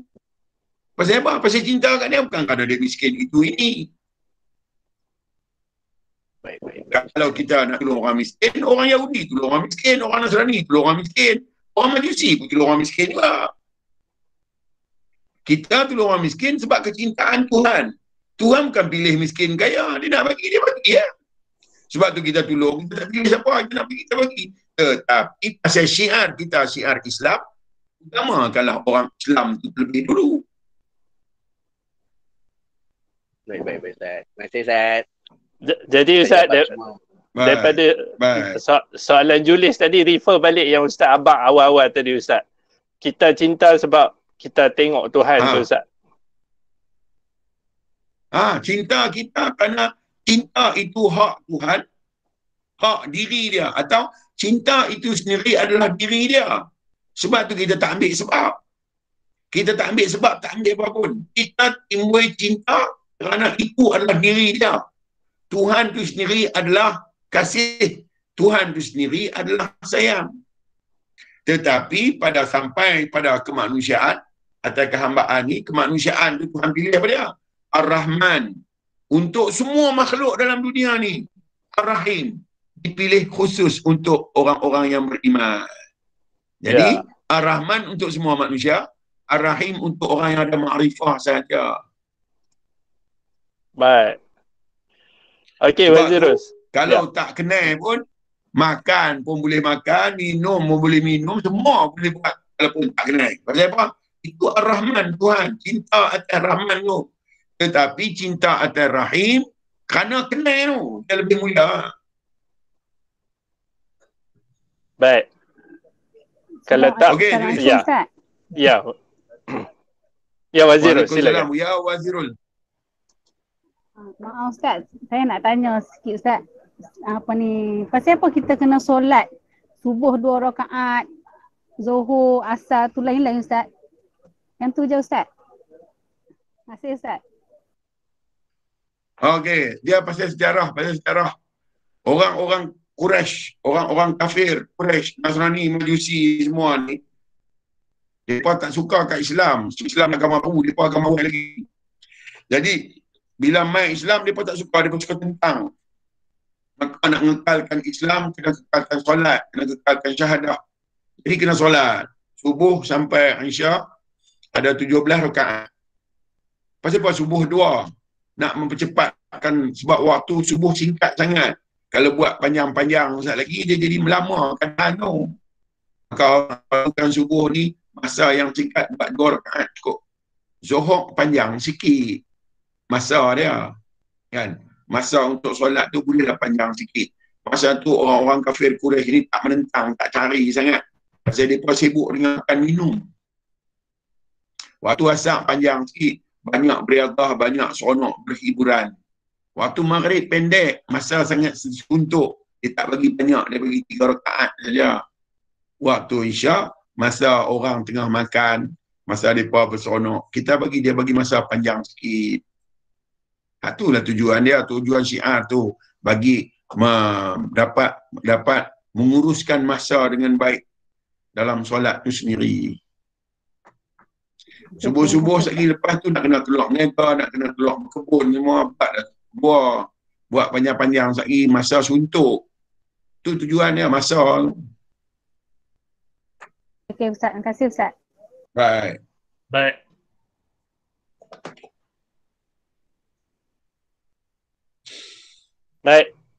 Soalan, silakan.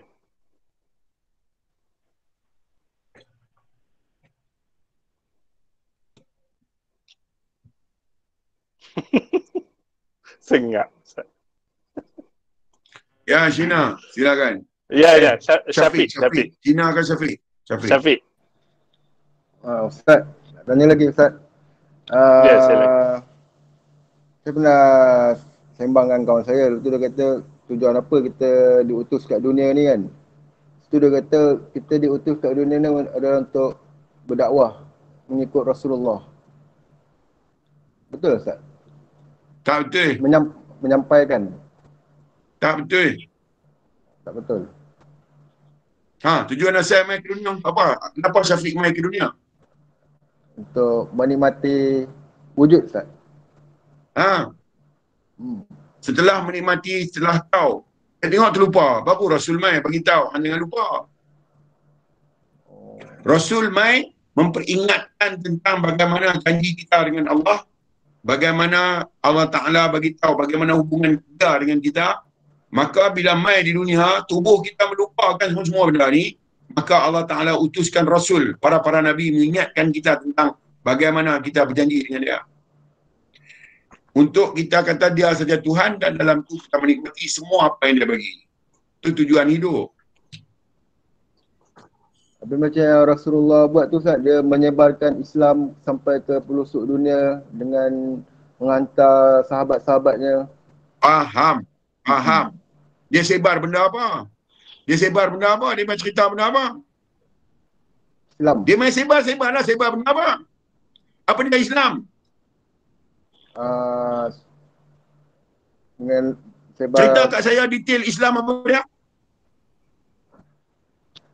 Islam tu selamat Ustaz. Agama yang... apa yang selamat? Jalan hidup Ustaz. Apa yang selamat? Jalan hidup yang selamat yang macam mana? Tidak melihat selain Allah. Tu Nabi main pesan yang tu lah. Kalau kita nak berdakwah apa tentang Islam? Itulah kawan saya begitu. Dia kata kita kena ikut Rasulullah. Dekat. Yang tu je saya begitu. Dakwah apa? Membangan dia macam tu je lah Ustaz. Sebab tu nak kena peringat dekat orang tentang Tuhan dan dia. Bukan peringat alih semua lengkap lah Tuhan bagi. Peringat tentang Tuhan dengan dia tu macam mana? Baik Ustaz, baik. Ustaz, lagi satu nak tanya. Macam pokok haiwan kan, dia ada tak perasaan macam kita? Contohnya kata manusia ni kenapalah dia buruk sangat? Dia tak ada tuntutan sebab dia tak ada akal.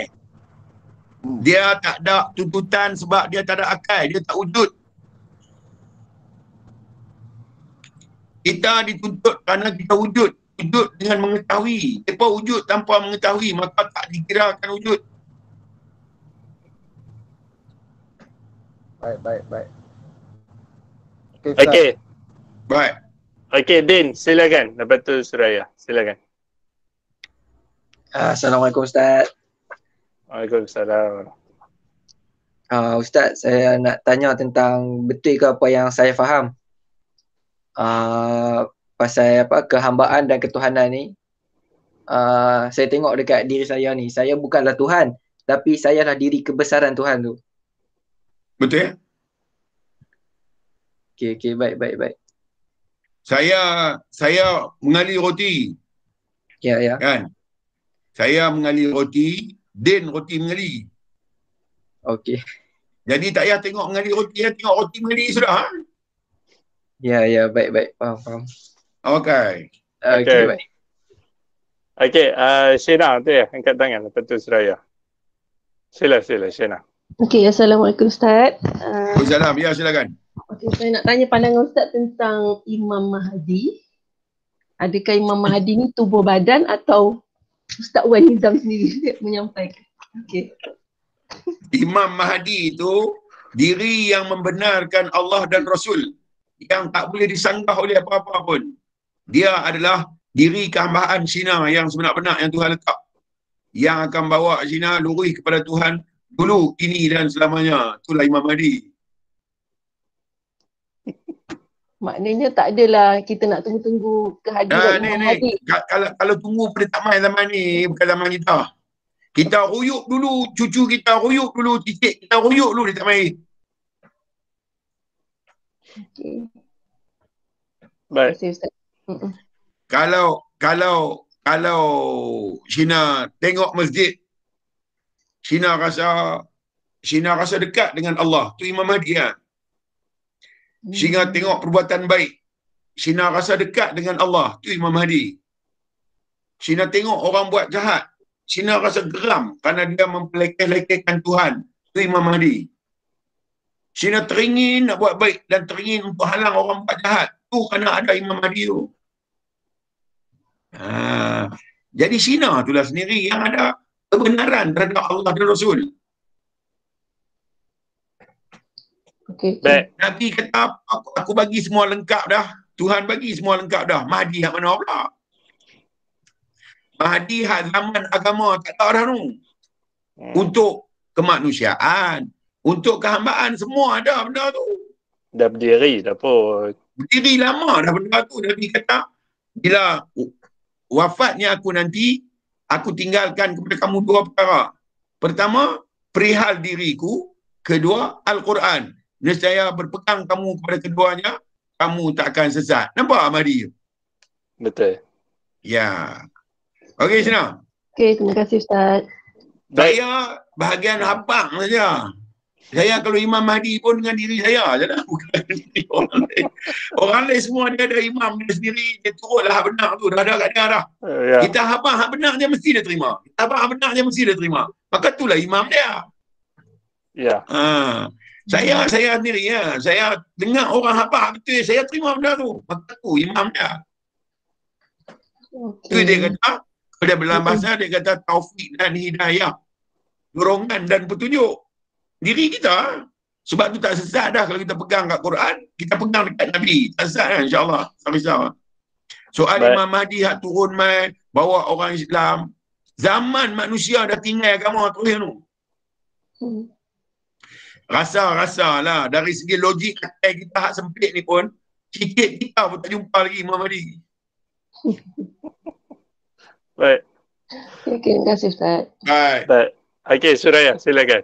Okey dah, mikrofon, silakan. Assalamualaikum Ustaz. Clear ini.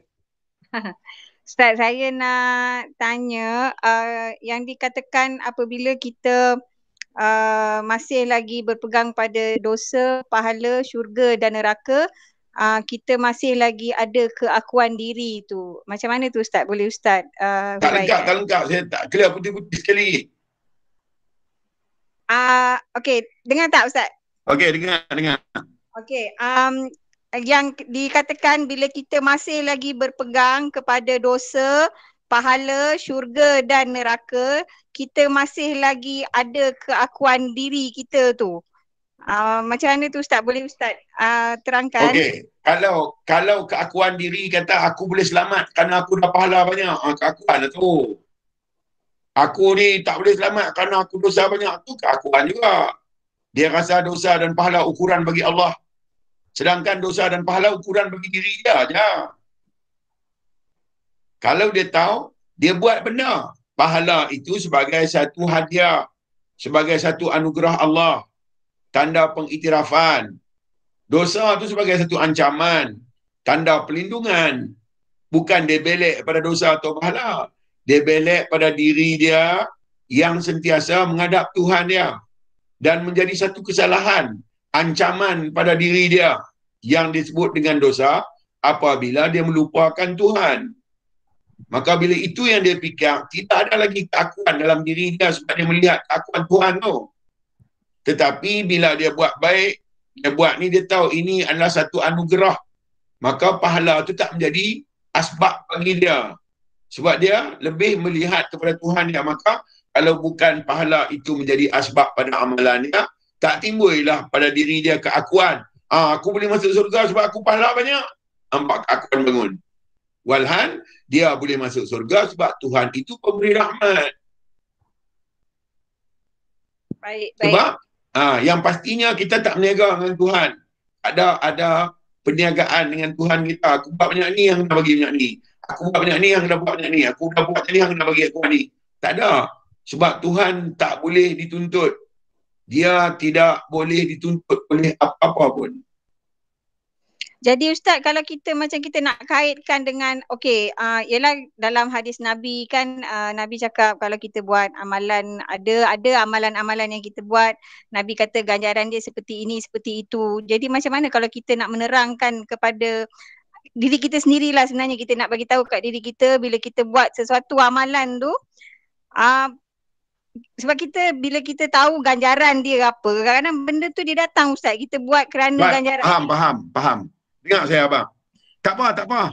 Nak buat amalan dapat ganjaran tu apa, tapi Tuhan juga dah tuntut sempurnaan amalan. Bolehkah kita bagi? Tak boleh lah Ustaz. Kalau tak boleh nak tuntut, berapa pahala dah tak boleh bagi.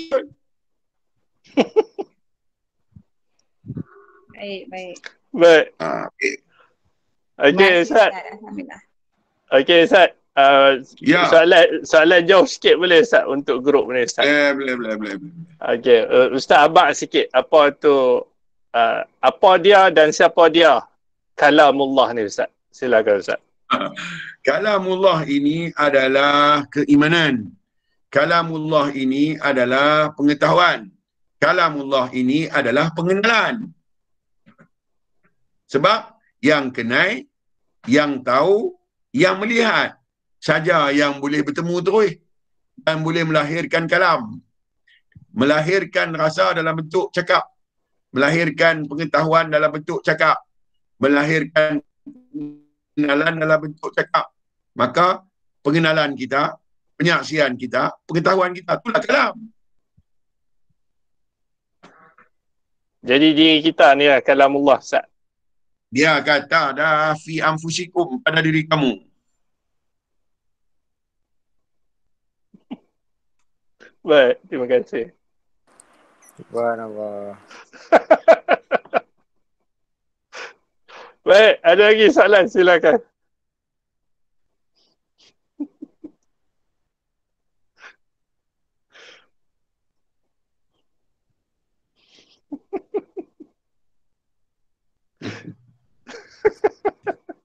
Assalamualaikum Ustaz. Waalaikumsalam ya Ahmad Hafiz Zaidi. Apa khabar? Alhamdulillah, ana bi khair. Alhamdulillah sihat. Alhamdulillah. Ustaz nak tanya apa yang dimaksudkan bahawa hidup selepas mati itu adalah sebenar-benarnya hidup. Hidup sebelum mati itu bukan hidup. Apa maksud dia Ustaz? Maksud tak tahu lagi. Tak tahu. Labuh Ustaz. Tunggu apa lagi? Ahmad. Ya. Ahmad Hafiz. Ya Ustaz. Hidup lah ni ada mati tak? Ada. Ada mati mana bukan real lah. Oh, okey. Wah, simple hidup sana lah, bukan ada mati.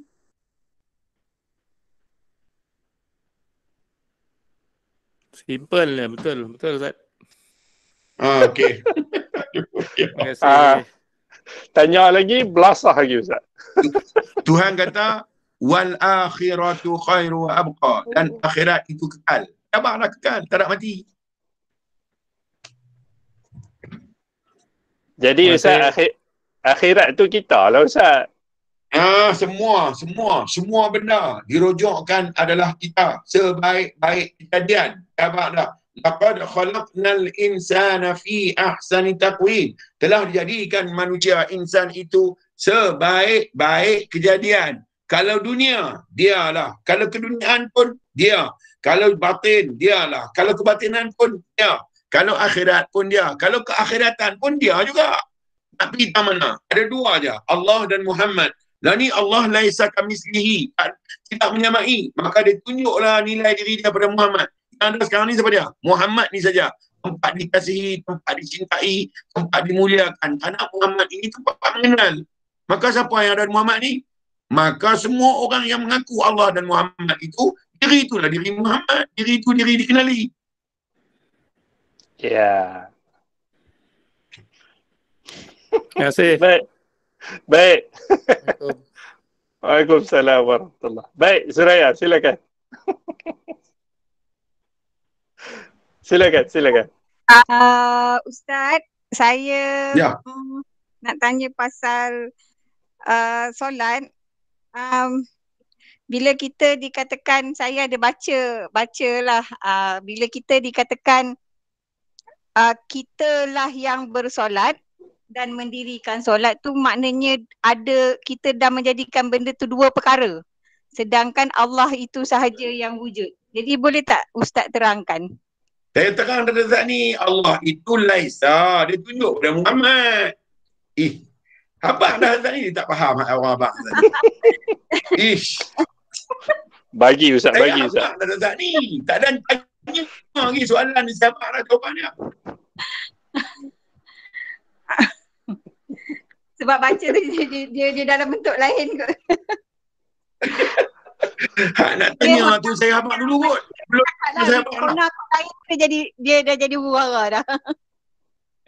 Cuma solat ni ada 3. Solat ni ada 3 pada kemanusiaan kita. Pertama, solat hudaim. 2, solat fa'ilin. 3, solat khashi'in. Solat daim, solat yang tak ada suara, tak ada bentuk, tak ada keadaan.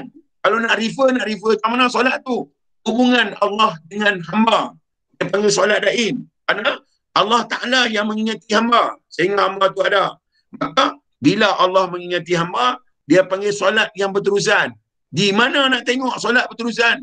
Tengok pada hayat. Pada hidupnya hamba tu. Kerana Tuhan mengingati dia, maka hiduplah dia. Kerana Tuhan ingatkan dia. Maka solat ingat. Maka Allah Ta'ala mengingati dia, berlakulah kehidupan. Maka hidup itulah solat daim. Solat fa'ilin, solat yang dibuat dengan tubuh badan, kemanusiaan tu. Berdiri, rokok, sujud. Tahiyat duduk antara 2 tahiyat, 2 dalam sujud. Itu solat fa'ilin. Solat fa'il, perbuatan. Dalam tu ada solat khashi'in, khusyuk. Proses tumpu. Ingat. Solat sebenar, solat daim tu. Apa dia? Tuhan yang ingat kat kita, bukan kita ingat kat dia. Baik. Ya. Baru teringat minggu lepas Ustaz dah terangkan bab ni dekat sini. Ni kali yang ke-67 kali dah. Terima kasih Ustaz, terima kasih. Alhamdulillah. Baik. Okey Ustaz. Saya nak pergi ambil padi belakang tu dah. Nak pergi makan padi tu fresh. Terus. Baik, Din. Ni last Ustaz. Lepas tu kita boleh tangguh soalan kita. Baik, Din, silakan. Ya Ustaz. Ya, Din. Okey. Kan kita dah kenal Muhammad kita tu, jadi kita ikut Muhammad kita tu lah. Ya. Muhammad tu mai dari Tuhan, bukan kita bina dah. Bila dia mai dari Tuhan, dia 100% perfect. Jangan ikut lain. Sebab Muhammad tu tahu apa jahat, Muhammad tu juga tahu apa baik. Kalau baik tu ikut lah, pasal dia yang tahu. Dan tak percaya kata dia tahu. Dia pergi kedai orang, ada kedai tu jual arak. Benci ke suka? Benci. Siapa bagi tahu tu tentang benda kebencian tu? Muhammad. Dia Muhammad tu lah, sebab dia yang tahu buruk tu. Ya. Tapi kalau kita lawan dia, kita yang teruk. Rosak. Lagi rosak. Kita rosak. Okey, faham. Lembah kebinasaan. Din tengok anjing. Dia tengok anjing dah. Tahu tentang najis. Tahu terus kan? Dah sampai tak mau pegang lagi. Betul tak? Betul. Siapa khabarkan tu? Muhammad. Dia. Lepas tu, Din tengok orang pegang Quran. Dia tengok orang pegang Quran. Dia terus rasa apa? Rasa lega tenang. Rasa seronok, rasa lega. Dia tak baca lagi, dia pegang lah. Kita seronok orang tengok Quran tu. Siapa? Ya. Pasal yang kenal Quran tu Muhammad tu. Muhammad. Ya. Okey. Jantai pula. Baik, Ustaz. Kita tangguh dulu. Sini Ustaz, nanti kita sambung lagi Ustaz. Baik, insya-Allah. Betul dah Din. Sebelum tu Ustaz pantun dulu Ustaz. Okey. Lebih kurang bahasa saya minta maaf banyak. Saya jerekah, saya habak, saya hamput sekadar nak bagi faham. Syafiq, saya minta maafnya banyak. Anda pun saya remat teruk juga. Kan? Siapa-siapa lah yang saya rembat. Dan terutama Pak Lang. Pak Lang saya minta maaf kalau kasar Pak Lang. Saya tak betul kasar. Tapi nampak kena Pak Lang kena kasar juga kadang-kadang. Minta maaf banyak-banyak. No. Mana yang senior-senior saya mohon kemaafan. Salah silap saya. Yang mana junior-junior terimalah sebab junior dia kena dengar cakap abang-abang. No. Jangan duk tegak ni lambat masuk. Baik. Jadi ambil hak saya kata, jangan tengok saya lagi tak lalu nak ambil apa saya kata.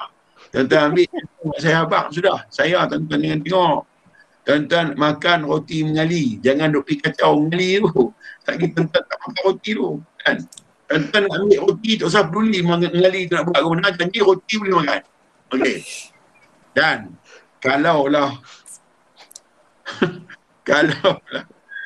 postman hantar surat kat tuan-tuan, janganlah duk marah postman tu, ambil surat sudahlah. Kan? Bagi postman seronok hantar surat. Pasal apa? Setiap kali hantar surat, kakak Hato Chang duk tunggu kan. Kakak dua duk tunggu. Seronoklah hantar surat. Ni hantar surat, Tok Wan duk tunggu. Allah, rimah perut lah ya Allah. Oi. Bukan tu. Apa? Kalau dah ustaz-ustaz nak mengajar, tuan-tuan bagilah ramai mengaji. Ini mengaji tinggal 10 orang. Menguak 2 tinggal 8. Sembang 2 tinggal 4. Tak faham 2 tinggal sembang 2 tinggal 6. Tak faham 2 tinggal 4. No, pi murah kencing 2 tinggal 2. Lepas tu duk cari barang tinggal seorang, angguk-angguk tinggal ustaz seorang. Tapi saya berkeyakinan lagu ni punya saya belasah, kalau Lena juga memang roblah tu. Ni lagu ni punya duk hantam depan belakang ni, Lena juga memang punya sadin dalam tin. Rasanya tak Lena dah tengok muka macam muka gayat. Gayat. No? Dan umur panjang, jumpa lagi. Kalau saya tak pergi. Kalau saya ruyuk pergi, tak jumpa dah. Tengok-tengok mereka habaq ustaz dah ruyuk balik kampung dah. Tuan-tuan carilah Ghazali Ramli bergembira. Dia boleh habaq juga. Lepas tu, tengok-tengok dia pun tak ada juga. Tak ada juga. Tuan-tuan pergi carilah ustaz lain pula. Kan? Tengok ada lagi, saya main pula. Tengok main-main tuan-tuan yang tak ada. Saya ajak siapa yang ada, yang tak ada pergi ya. Semua tak tahu. Semua tak tahu siapa dulu. Boleh jadi saya dulu, boleh jadi tuan-tuan dulu. Tapi besar harapan saya tuan-tuan dulu lah, lepas tu baru saya. Tuan-tuan tak buat apa dulu lagu, tapi mati. Habis buang, mati pelan-pelan. Dah. Melawak je, melawak lah. Sungguh. InsyaAllah. Moga-moga Allah Ta'ala buka jalan bagi kita faham, bagi kita reti dan bagi hati kita betul-betul dapat terima ilmu. Dan yang pasti, macam mana dia tengok kita dulu, mintalah bagi dia tengok kita macam tu jugalah ni. Dan mintalah bagi dia tengok kita macam tu juga yang akan datang. Amin. Kalau kita tak mampu ajak orang kembali kepada Allah, berdoalah banyak untuk dia supaya Tuhan ajak dia sama. Baik. Jangan benci, jangan tolak. Sebab walaupun dia cacat, dia sangat penting untuk kita. Sebab cacat pada fizikal, dia tak cacat pada kerohanian dia. InsyaAllah. Betul. Saya sudahi dengan aqulu qawli hadha wa astaghfirullahal azim li wa lakum. A'udzu billahi minasyaitonir rajim. Bismillahirrahmanirrahim. Alhamdulillahi rabbil alamin. Wassalatu wassalamu ala asyrafil anbiya'i wal mursalin wa ala alihi wa sahbihi ajma'in. Raditu billahi rabba wa bil islami dina wa bi Muhammadin nabi wa rasula. Allahumma aftah alaina futuhal arifin warzuqna fahaman nabiyyin bija'i khtamil mursalin. Allahumma faqihna fid din wa alimna ta'wil wahdina siratal mustaqim. Allahumma arina al-haqqa haqqan warzuqna ittiba'ah wa arina al-batila batilan warzuqna ijtinabah. Allahumma rabbana atina fid dunya hasanah wa fil akhirati hasanah wa qina adzaban nar. Wa sallallahu ala sayyidina Muhammadin wa ala alihi wa sahbihi ajma'in. Walhamdulillahi rabbil alamin. Amin. Subhanakallah bihamdika asyhadu an la ilaha illa anta astaghfiruka wa atubu ilaik. A'udzu billahi minasyaitonir rajim. Bismillahirrahmanirrahim. Wal 'asr. Innal insana lafi khusr illa alladhina amanu wa 'amilus salihati wa tawasaw bil haqq wa tawasaw bis sabr. Wabillahi taufiq wal hidayah. Assalamualaikum warahmatullahi wabarakatuh. Wallahu Waalaikumsalam.